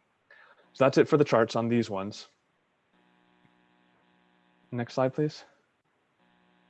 So as far as next steps, we'll be going to the board of directors to ask for their approval of safety targets. Then we'll provide the necessary documentation to Caltrans on these. And it was mentioned in the previous item that there is within the Regional Transportation Improvement Program, we highlight projects that are supporting these targets. So we actually work with project sponsors to identify what projects are safety related and how much of the program is helping support all the targets that I just reviewed. Additionally, in the regional plan, there's a section that looks at how we are tracking on all these targets, to look out historically how we have done and how we're going forward on these ones as well. To wrap up, Transportation Committee is asked to recommend that the Board of Directors approve supporting the 2021 statewide safety targets established by Caltrans and the 2020 Regional Public Transportation Safety Targets in accordance with Fixing America's Surface Transportation Act. That concludes my presentation, and I'm happy to take any comments or questions. Thank you, Sam. Appreciate that, and it's great to see. Even though unfortunately there are still accidents, the trends are at least coming down or staying pretty flat. So thanks for the presentation. I know, Mr. Sankey, you have a question or comment? Yeah, I'd like Sam to address a couple portions from each of the halves of the presentation. On the rail side, the number of fatalities in many cases are suicides, and I'm wondering if those are factored in the way we're thinking about them. And secondly, on the roadway safety, non-motorized fatalities, which I think you characterize as bikes and things like that. Mm-hmm. Our bridge has provided a venue for over 400 people to take their lives. And we've been working carefully with Caltrans to move forward on that issue. I'm curious if that statistic includes suicides, whether from the San Diego Bridge or any other bridges, and if in fact there's any way internally that, as you suggested in your closing remarks, characterize projects that would be promoting safety, if there would be a possibility that Sandag staff could approach Caltrans in a sense that pushing the suicide barrier a little further along would further our goals towards these safety measures, because and for every one person that jumps, we lose about 12 to 15 a year. Another 2/3 end up spending some time on the bridge and causing operational delays. Thankfully, they generally decide not to jump, but they do provide a significant impediment to folks coming and going from both the military installations in Coronado as well as Coronado proper. And so we have argued with Caltrans about operational issues related there too. But just comment a little bit on how those two metrics, that both the rail suicide issue and the road suicide issue that we have here in the bridge are affected. Thank you for this question. It's very insightful. So on the rail side, these are looking at reportable incidents. So according to following the guidance, we actually exclude trespass and suicide fatalities, and also safety and injury events. So if an individual is there on purpose trying to harm themselves, that is excluded from this process. Similarly, on the all public road performance targets, these are looking at crashes that occur generally between a motorized vehicle, and it needs to have a motorized vehicle involved, where CHP or another law enforcement agency is responding to the incident. Be that as it may, some of the events you're talking about may be included in the databases we are using, but by a rule, they are not. That's troubling, because those are significant issues. I know the Del Mar and North County areas worked diligently to increase fencing along the NTCD routes up there. And I know our community is very focused on suicide prevention. So I would just urge us to find a way to include somehow in that safety metric analysis, a way to address that. So that concludes my remarks. All right, Mr. Sankey, do you have any other member comments on this item? Benelli? Yes, Mr. Benelli. Sam, thanks for the report. Being we're setting or recommending to the board to set the targets. I understand fatalities, I understand injuries, I understand mechanical failures. Can you give me an example too of a safety event? So one of the key differences between the injuries and fatalities and safety events, that is looking at, if I use an example of a crash, where there may have been one individual that was harmed or 3 individuals that were harmed. So it's looking at the event itself as opposed to the victims. Okay, thank you. Mayor Sotelo Solis. Gracias, Chair Desmond. So I just wanted to share that As we know, this item, is to talk about those safety targets that we will be submitting to the federal government. MTS did participate in setting those targets for transit, and on the line as well, we have Sharon Cooney, as well as some of our bus and rail safety managers, if you have any specific questions. But I wanted to share that safety as a board is a priority for MTS and is at the forefront of everything that we do. As a board, we approved our agency's safety plans earlier this year, and those plans included a roadmap for how we intend to continue to operate the system. I was pleased to hear that SANDAG worked closely with Sharon and the MTS safety managers to bring forward these performance management safety targets. And I look forward to the continued collaboration in making sure that we as a region achieve those targets. And so with that, I would like to provide a motion to approve the staff recommendation. Thank you. All right, thank you, Mayor. I see Mr. Tucker from NCTD is on. Do you want to speak? Yes, sir. I just wanted to comment, in addition to this metric, NCTD as it relates to our rail, because we are under regulation by the Federal Railroad Administration, we have to adopt a separate, an additional plan. And our plan requires us to reduce risk on the railroad, and it captures both suicides and other accidents and events that occur on the railroad. This is a good process, it's an additional mandated process, but it follows a separate track from what we are responsible to do from a Federal Railroad Administration point of view, where even in the events of suicides and accidents, and I think, there's always a little bit of confusion about how many fatalities or suicides versus accidents. It's, I think if just talking off the top of my head, it skews a lot closer in terms of equal division of suicides versus accidents in terms of trespassing on the railroad. But that's a separate metric that we do report with Federal Railroad Administration, and we're responsible to adopt risk reduction programs and take mitigation efforts to reduce it. So wanted to make sure everyone understood that. All right, thank you, Mr. Tucker. Do we have any other, I see Mayor Edson's on the line, and then we'll get to Gustavo. Thanks. Sorry, I didn't see Gustavo up there, but I'm willing to second this item. All right, thank you. Thank you. Gustavo, are you going to second it? No, Chair Desmond. I just want to say something quickly. I wanted to thank Sam for the presentation and to put into perspective how important this item is. If you've heard our Caltrans director speak about this item in the past, he talks about that this means that there are 10 deaths on California roadways every day. So to put into perspective, there are the 10 people that lose their lives on our California roads, and that includes both local roads and highways. So as Sam mentioned in the introductory remarks, how do we implement these targets is the key here.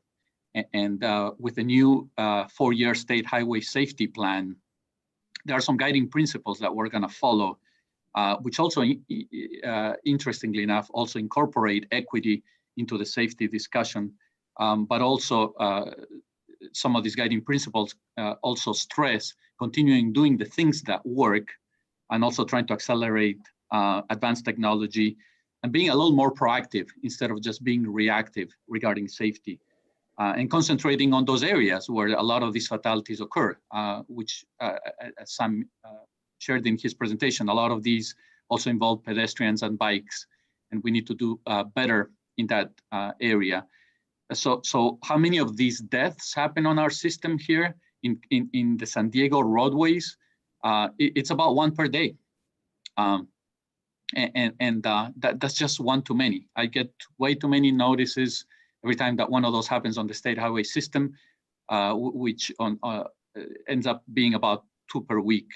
But we need to do everything we can, and setting these targets is very important, but then also following up with them and implementing is going to be the key to make a positive change.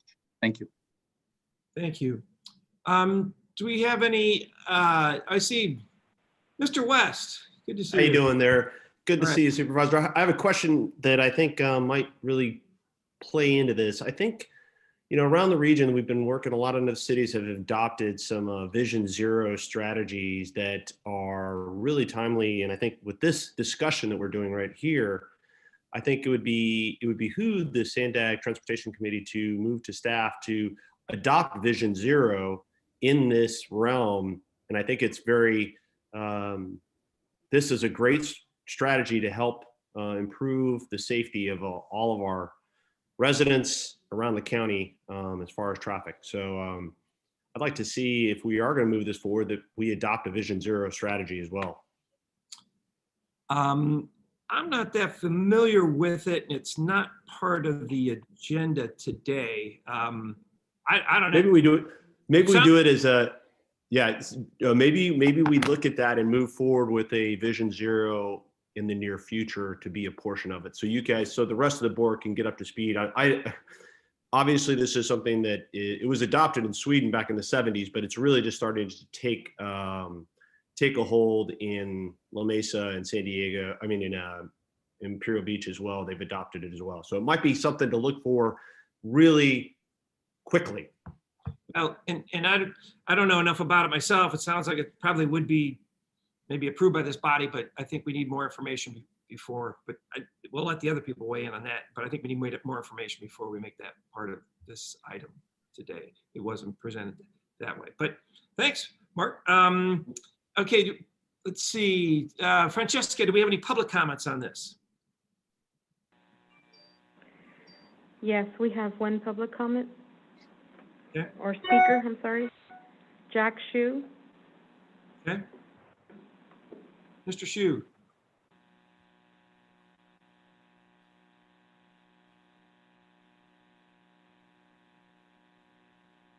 Hello. Thank you for taking my comment. I wasn't planning on saying anything, but I've commented on this report from Sandag over, I think, 10 years ago. So what bothers me is that much of these safety measures are based on miles per travel, 1,000 miles. If we reduce the number of VMT miles, we can reduce this issue of injuries and deaths on our roadways. So I hope in the future, like Vision Zero, we also start looking at issues like mode share changes as a means to reduce death and injury by transportation. If we reduce the number of vehicle miles traveled, we will also reduce death and injuries on our roadways. Just as we've just noticed with the COVID crisis and fewer people driving, our emergency rooms are less filled with people coming in with injuries from the roadway. That's probably the most effective way of reducing death and injury due to vehicle accidents. So I think we need to look at that factor. As we move people from driving to using rail travel, which is 17 times safer per mile travel, we can really affect this issue of safety by transportation. So I hope that's a factor that we start considering in the future and not use these old matrix that the Department of Transportation has handed down to us on just simply looking at injury per mile per 100,000 miles. Thank you very much. Thank you. Have you been sworn in yet, Mr. Shu? Yes, technically I'm Council Member Shu now, so thank you. All right, good. I just wanted to make sure. I didn't know if Council Member elect or so. Thank you, Council Member Shu, for your comments. All right. We have no other comments. And no other public comments. We do have a motion by Mayor Sotelo Solis, a second by Mayor Edson. If we could have a roll call vote, please. And with direction to staff, I guess, to maybe come back with a Vision Zero presentation so we know what it is. San Diego County Regional Airport Authority, Board Member West. West? Yes. City of San Diego Council Member Montgomery Steps. Yes. County of San Diego Chairman Desmond. Yes. East County Council Member Baber. Yes. Metropolitan Transit System, Mayor Sotelo Solis. Sotelo Solis, aye. Councilmember Jewel Edson. Edson, aye. North County Inland Mayor McNamara. McNamara, yes. North County Transit District absent. Port of San Diego, Commissioner Bonelli. Benelli, yes. South County Vice Chair Zanke. Sankey, yes. Item 10, motion passes unanimously. All right, thank you very much. Appreciate it, Francesca. All right, moving on to item 11. This is the update on the San Vicente Comprehensive Multimodal Corridor Plan. This is one of those titles that I think needed clarification, but anyway. So we have this is a discussion on possible action item. Melina Pieria? Piera, it's going to be, if you can pronounce your name for me, Melina, I appreciate it. Just from Herrera. Pardon me, say it again? Herrera. Herrera, thank you. All right. Good morning and good morning, Chair and Transportation Committee. This is Rachel Kennedy, the Corridor Planning Manager for Sandig. I'm going to provide a little intro and background before I turn it over to Melina and Ross to share some specifics on the corridor study with you today. So as you may remember, in July of 2019, the Board of Directors directed staff to continue public outreach and develop a regional plan with the 5 big moves and complete corridor model. Including highway and transit improvements and prioritizing corridors previously scheduled for investment, such as State Route 78, 52, 67, and 94, 125. In September of last year, the Board of Directors approved $40 million to fund the development of 12 corridor plans over the next 5 years. And this work is being done concurrently with the development of the 2021 regional plan. Concepts for each of the corridors have been included in the vision that was presented to the Policy Advisory Committees and Board of Directors in August and will be carried through into the development of the 2021 regional plan. The corridor plans provide more detail at a sub-regional level than the concepts included in the regional plan, which are developed at the larger regional level. The details in each of the corridor plans will help Sandig compete for Senate Bill 1 funds. The corridor plans will examine transit, highway, active transportation, and local roadway projects that can help improve mobility for both people and goods, as well as the technologies, mobility hubs, and policies that will help them operate smoothly. Can I get the next slide, please? There are currently 5 corridor plans that are under development as shown on this map. And over the past few months, you've received updates on the North County corridor, which is shown here in yellow, the South Beta Sorrento corridor, which is shown in purple. And last month, you received an update on the Coast Canyons and Trails plan, which is shown in green. Today, we'll be providing you with an update on the San Vicente corridor plan, which is shown in orange, and you'll receive an update on the Central Mobility Hub and Connections plan early next year. The San Vicente study area includes portions of the city of Poway, the county of San Diego, including the communities of Ramona and Lakeside, as well as the Barona Indian Reservation. Major transportation facilities include State Route 67 between Mapleview Street and Lakeside to State Route 78 in Ramona, State Route 78 within the Ramona Community Planning Area, Wildcat Canyon Road, and other local arterial roadways, including roadway connections to tribal lands. It also includes MTS and North County Transit District's transit service and bicycle, pedestrian, and equestrian trails. Planning and project development is often an iterative process. The corridor study teams will be using transportation and demographic data strategies included in the 5 big moves and input from partner agencies, stakeholders, the public, and this committee to identify areas of challenge and opportunity. The transportation solutions identified in these plans will help to inform future regional plans. And while we are working on the corridor plans, there's also ongoing efforts in the corridor. Today, Ross Cather, Caltrans Design Division Chief and Corridor Director, will provide an update on the project approval and environmental document that is currently underway for portions of State Route 67. And Melina Pereira, Caltrans Planning Branch Chief and Project Manager for this comprehensive multimodal corridor plan, will provide an update on the work that's currently underway. So with that, I'd like to turn it over to Ross. Thank you, Rachel. Good morning, Chair Desmond and the committee members. I'm Ross Cather. As Rachel said, I'm the Design Division Chief here at Caltrans and also the Corridor Director. So if we could go to the next slide. So before we start the presentations, I wanted to say a few words about the differences between the two topics we plan to cover this morning. So the bulk of the presentation will focus on the San Vicente CMCP. And as Rachel described, the CMCP is a very broad-ranging planning study beyond just the highway. And our project manager, Melina Pereira, will go over those details. Conversely, the 67 Improvement Project is narrowly focused on developing the environmental clearance of the proposed improvements just for a segment of State Route 67. So next slide, please. So with that bit of clarification, I'll be providing a brief update on the 67 Improvement Project, and this will include some important environmental milestones. Next slide, please.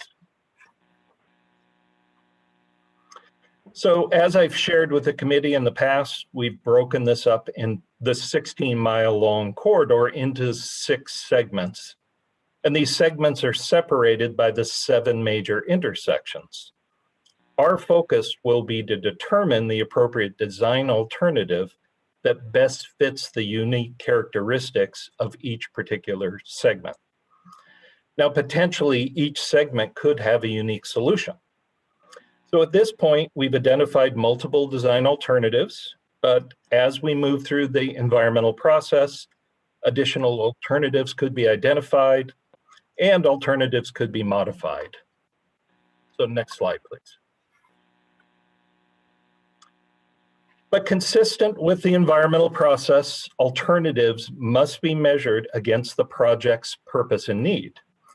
So the conceptual purpose and need statement that we will carry into the public scoping phase and receive public comments on is based on these key factors: enhancing traveler safety, providing for emergency evacuation, reducing travel times, and particularly in those areas where there is congestion and resulting delay, and providing for other transportation options, and preserving the valuable characteristics of this corridor from both the human and natural environment perspectives. So next slide, please. Now, similar to most projects, our traffic studies will be critical in this process of weighing the alternatives against the purpose and need. But this project has some special traffic study considerations. So in addition to the traditional traffic demand modeling, we will be developing evacuation demand models. We'll also include VMT analysis, and intersection analysis will be critical. As I mentioned, there are the 7 major intersections, but there's also 43 minor public roads and 92 private roads and driveways. So that adds up to 142 intersections or access points that need to be studied to ensure they are all safe and operational. But ultimately, we will determine which alternative meets the purpose and need with the least adverse environmental impacts. So next slide, please. Now, I won't go over all the identified alternatives under study, but I will go over 2 that should provide the spectrum of what is being considered. So please note that the numbering of the alternative does not represent any sort of prioritization. So consistent with the board action to program the project, we have included 4-lane conventional highway alternatives. One of these is shown on the slide. The standard approach for a 4-lane facility in a rural corridor like 67 would be to provide a 30-foot wide divided median. The pavement width for this standard is 100 feet. Now, of course, this does not include the other impacts required, like cut and fill slopes, drainage facilities, bioswales, and retaining walls. The final width of impact would be much greater than the 100-foot wide pavement. And we are also studying 4-lane alternatives that have a narrower median with a concrete barrier. Next slide, please. And on the other end of the spectrum, we're also studying 2-lane alternatives. So in the alternative shown, the design provides for a wide median and wider than standard westbound shoulder. These widened areas could be used for traffic during evacuation events, as shown in the green box on the lower graphic. And this would still maintain one inbound lane for emergency vehicles, as shown in the red box. Next slide, please. So as I mentioned, there are some approaching environmental milestones.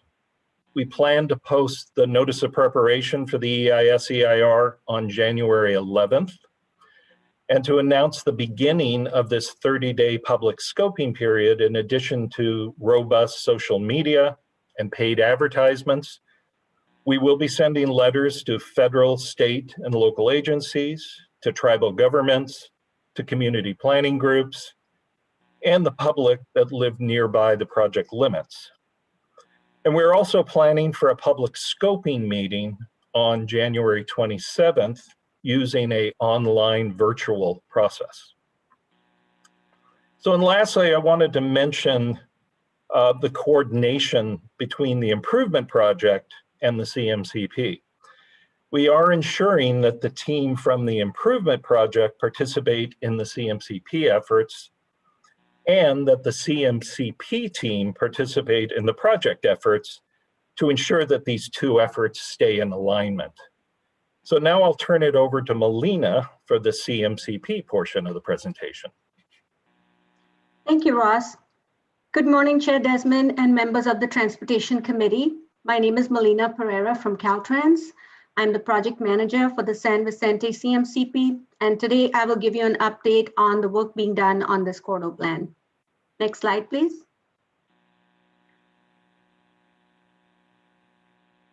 Next slide, thank you. In this presentation, I will walk you through the CMCP study area, look at the corridor characteristics, discuss the issues and opportunities, and present our schedule for the CMCP. Next slide.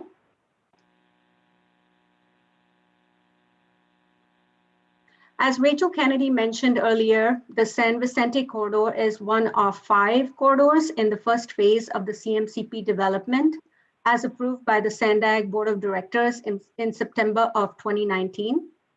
Next slide.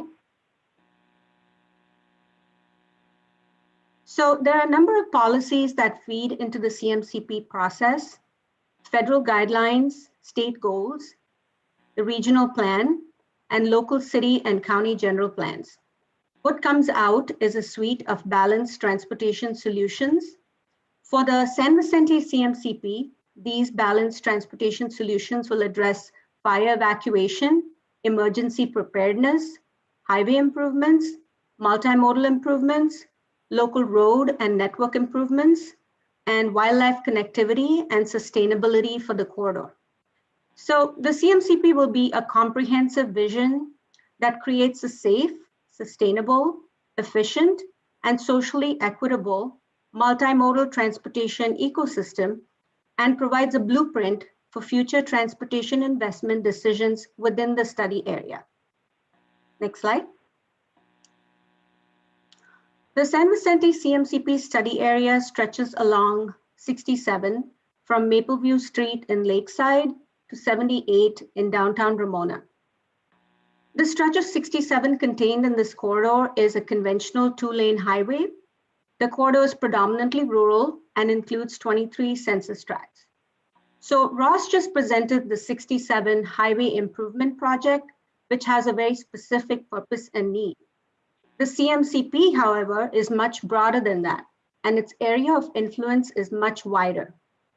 In addition to the 67 highway, the CMCP will focus on a holistic approach for the larger corridor area beyond 67, including key multimodal transportation options such as transit, bike, and pedestrian paths, equestrian trails, etc. The study area includes all roadways and facilities within a 2-mile buffer zone around 67. So not just the highway. So the study area represents the facilities we want to improve, and the area of influence represents the people we want to serve. Next slide, please. So the study area covers the highway portion of 67, the freeway portion in the lighter shade below of 67 is being studied as part of the Coast Canyons and Trails Corridor, which was presented to the Transportation Committee last month. The 67 plays an important role in the corridor identity, as well as a critical link for East County to the rest of the region. Next slide, please. The stakeholder working group is being led by Caltrans and SANDAG. And here are the key stakeholders that we have identified to participate in the CMCP development and to serve on the CMCP stakeholder working group. So we have CAL FIRE, the San Diego County Sheriff, CHP, County of San Diego, the Lakeside Community Planning Group, the Ramona Community Planning Group, the City of Poway, MTS, NCTD, and the Intertribal Transportation Working Group. Next slide. So these maps represent our initial look at travel patterns in the corridor, and this truly confirms the diversity of trip purposes, rather than just the typical inbound, outbound, commute-focused trip patterns. As you can see, the thicker the arrow, the higher the number of trips. So if you look at the origins and destinations that are the thickest, most trips use only a portion of the corridor. Poway job centers have a clear AM/PM peak commute pattern, while Barona Casino has more of a recreational trip pattern, where trips take place all day long. Access to recreational trailheads also result in weekend and non-peak travel. This corridor has a significant travel flow from El Cajon to Poway and Barona as well. Next slide, please. So in order to understand where we are going, it's important to know how this study area has grown. Population and housing has grown at a similar rate. However, you will see that the jobs have grown at a higher rate. This will be important as we develop new mobility alternatives to get people to those jobs. Next slide. The two main employment centers in the study area are in the industrial area of Lakeside and Main Street, Ramona. People living within the study area also access other employment centers in the region, as shown in the previous origin destination slide. Next slide. Transit options are limited along the corridor, with only local bus routes that operate intermittently. There is an NCTD route between Escondido and Ramona, and an MTS route connecting El Cajon to Borrego Springs with limited service on Thursdays and Fridays only. Currently, Poway is not directly connected to the corridor by transit, nor is there regular service along the corridor for commuters or dependent users. MTS operates a local route from Mapleview Street in Lakeside to the El Cajon Transit Center, which has been identified as a mobility hub. Mobility hubs are places where people can make seamless connections between public transit and other travel options. We will look into transit alternatives that will serve this corridor to meet its transit needs. There are also 4 park and ride locations that can help with transit services and carpooling and van pooling. Next slide. So there are active transportation facilities that exist throughout the corridor. However, they are limited and they lack important connections to the surrounding network. Bikes and pedestrians are allowed, but there are limited facilities for active transportation. So we will look at filling the gaps and making those important active transportation network connections, identifying barriers to active transportation along the corridor, and finding better and safer ways to accommodate bicyclists and pedestrians. Next slide. This map shows major activity centers in and around the study area that will be looked at closely when conducting origin-destination trip analysis. Unique to this corridor are the number of trailheads and equestrian routes. Next slide. Most of the housing density within the corridor is in the communities of Ramona and Lakeside. Next slide. Social equity analysis is a vital component of the CMCP. We are looking at the demographics of the corridor to ensure that investments and improvements are equitably distributed. As you can see, this is not a highly dense area. However, we will look at the communities of concern within the corridor, including low-income, minority, and senior populations. Next slide. Based on vulnerability assessments, this corridor will continue to be prone to wildfire exposure. This is also an important corridor for wildfire response. There is a San Diego County and CAL FIRE station located within the corridor, and wildfire preparedness will be a key component of this CMCP. Next slide. We are identifying the unique needs of this corridor. Being a conventional highway in a rural setting, here are some of the issues and opportunities that we have highlighted. Safety is always our #1 priority, as well as efficient network performance. Since this corridor is part of the main roadway connection for the tribal nations, we are coordinating with them to find out what are their issues and opportunities, and what are the improvements needed. How can we build a robust multimodal system that will address the needs of this community? How can we develop projects and strategies that are implementable and that will address a whole host of issues in a balanced way? Emergency response and wildfire evacuations are very critical in this corridor. So we are coordinating with CAL FIRE, the county sheriff, and CHP for wildfire preparedness and evacuations. Wildlife connectivity and environmental sensitivity is also our priority. This corridor has lots of open space, parks, recreation area, and wildlife preserves. Maintaining the community character, protecting cultural resources, and respecting community goals are very important for this CMCP development. We're working closely with the planning groups in the corridor. We met with the Ramona Community Planning Group and the Lakeside Community Planning Group, and they are now on our stakeholder working group. Also, urban and rural interface connecting all of these different place types, suburban, industrial, main street areas, and keeping them all well connected is a very important part of this CMCP development. Next slide, please. So this is our high-level timeline of next steps.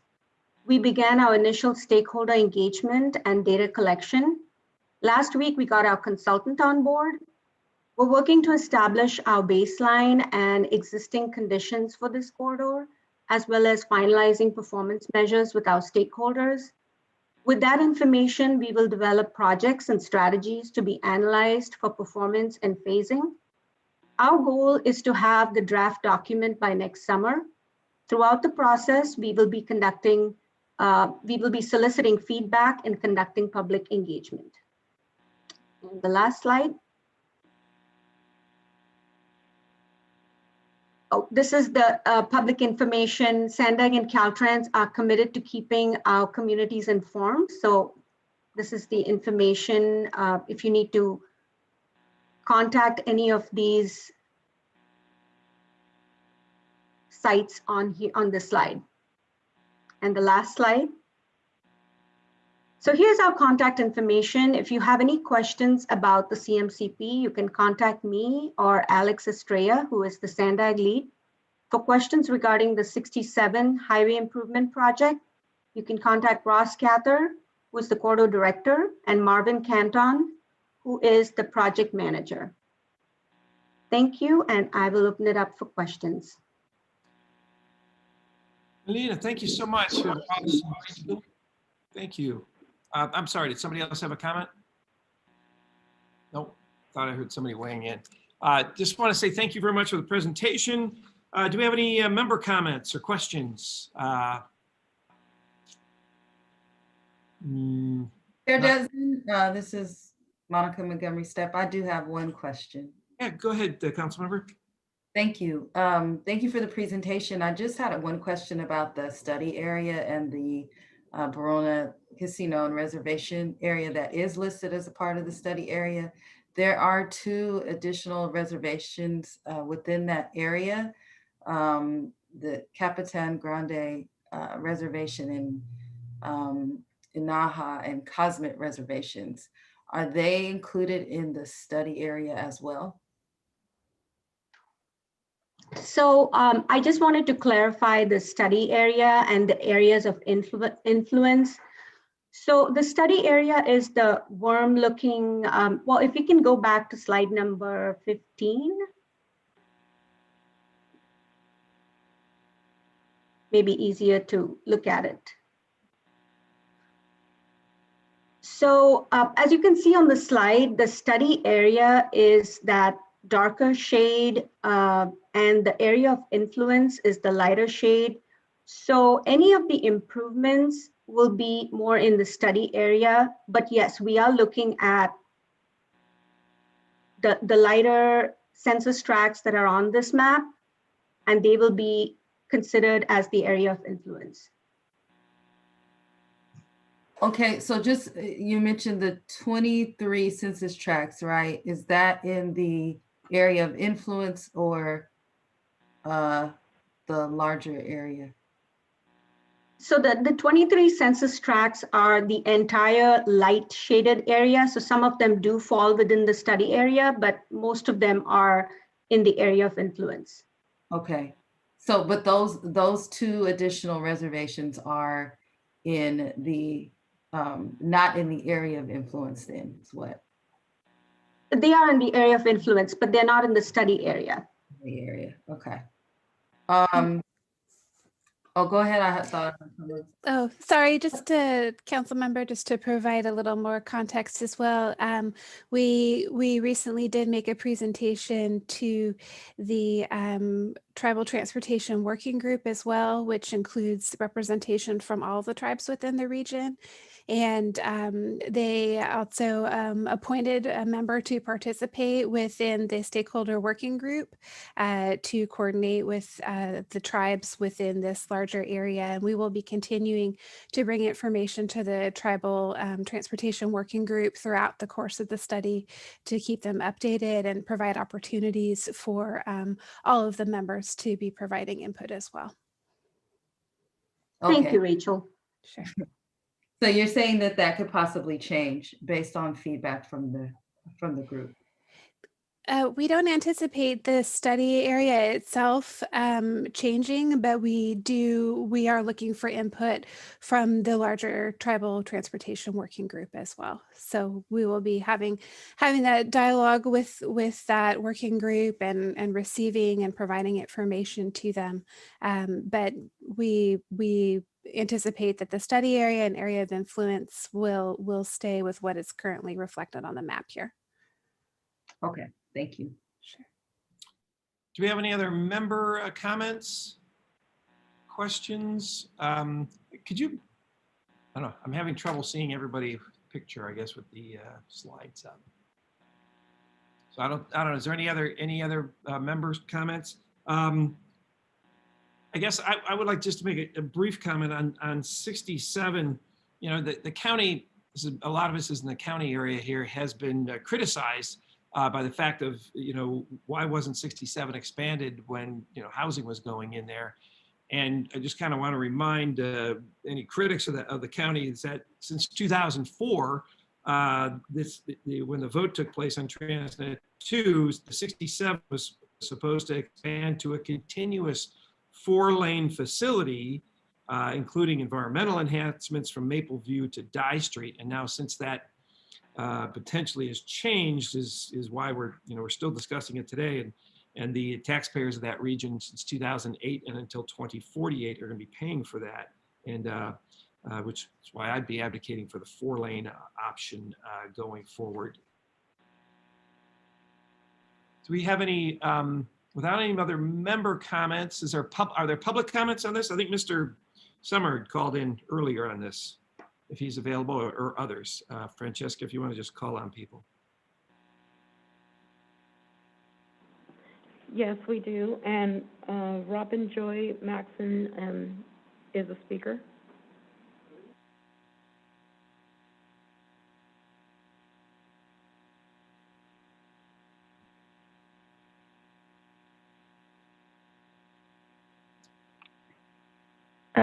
Good morning. I hope you can hear me this time. This is Robin Maxon, and I'm Vice Chair of the Ramona Community Planning Group. My feedback applies to both Agenda Item 9 and 11, and it's why we care about Highway 67 safety. Because we're both a destination and a gateway, weekend tourism volume to Ramona and the backcountry is extraordinary. SR 67 is the point of entry for these activities. And because to protect the health of our underrepresented residents, we must protect their pathway to economic security. For Ramona's Latino residents, social equity is tied to SR 67. In Ramona, SR 67 is our main corridor, and at this point, it is our natural pathway to these goals. The importance of completing this highway cannot be overstated. Safe travel up and down the hill are vital to both health and our economy. And remember, work equipment and tools do not travel to jobs on public transit. So there's always that consideration. Sandag and Caltrans are our partners, and we are one region, and every elected official is part of the solution. Thank you very much. Thank you. Next speaker is Nicole Burgess. Thank you, Chair, for the time to comment on this, and thank you, staff, for the presentation. Nicole Burgess, and I have ridden this on my bike to visit my mom in Escondido, and I appreciate that the #1 priority is safety. And so I just want to echo Mark West's voice from the last agenda item, as this is Vision Zero strategy is to create safe conditions for all users. And so the bikeway in that design, I want to ensure that the staff is looking at that with a vertical separation, as a Class 2 bike lane is not safe for traveling along the speeds with these high vehicle speeds. And then just as a second recommendation, it would be wonderful if you had some active commuters as part of your stakeholder working group. So thank you again for your time, and look forward to improvements for safety along this corridor. Thank you, Nicole. I'm sorry, Francesca. We don't have any more speakers, Chairman. But Mr. Sun, maybe he had to get off the line. He called in earlier, I guess, under public comment. All right, this is a discussion, possible action item. We don't have to take any action if there's no motions. Is there any other comments on this particular item? I just want to say thank you to staff. Oh, go ahead. Thank you, Chair. I wanted to just clarify that as well. My birds, they tend to know when I hit unmute, and they like talking as well. But I wanted to ask, do we need to take action on it? I know it said possible action. What is your thoughts there, Chair? Well, it's if somebody wants to make a motion to change something or ask this to go to the board, whatever. I mean, it's wide open. I personally, I'm happy with the presentation, and I don't need any action. But I kind of like to. I actually asked to have these as discussion possible items, but we can leave it as a discussion, receive the information, and move on. Great. I know this is near and dear to your heart, so I wanted to just ask what your thoughts were. So I will follow your lead, and thank you for having the discussion of this item. And And I just want to say thank you to staff for, for the presentation on all these corridor projects. We appreciate hearing the information and hearing the thoughts. And I know there's still not a lot of specificity yet. It'll be interesting to see what the RTIP or the RTP draft in April comes out. But I appreciate all the hard work and effort. And I know you're doing the best you can with what you have and getting us this information. So thank you so much for the presentation today. That's it for our, well, we got one more. Do we have any non-agenda public comments, Francesca? Under item. We do. We have Dan Summers that would like to speak. Oh, okay, is this well, we'll let him speak anyway. Is this on 11 or 12, Dan? Mr. Summer?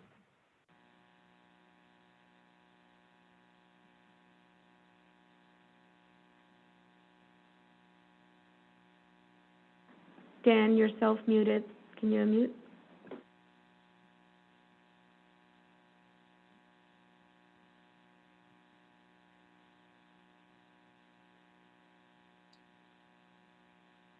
Dan the man?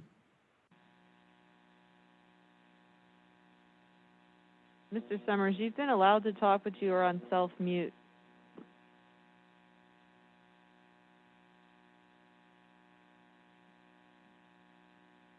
Tell you what, about 30 more seconds and then we're gonna have to adjourn. He doesn't have his hand up anymore. Okay, all right, well, he's calling. Sorry about that.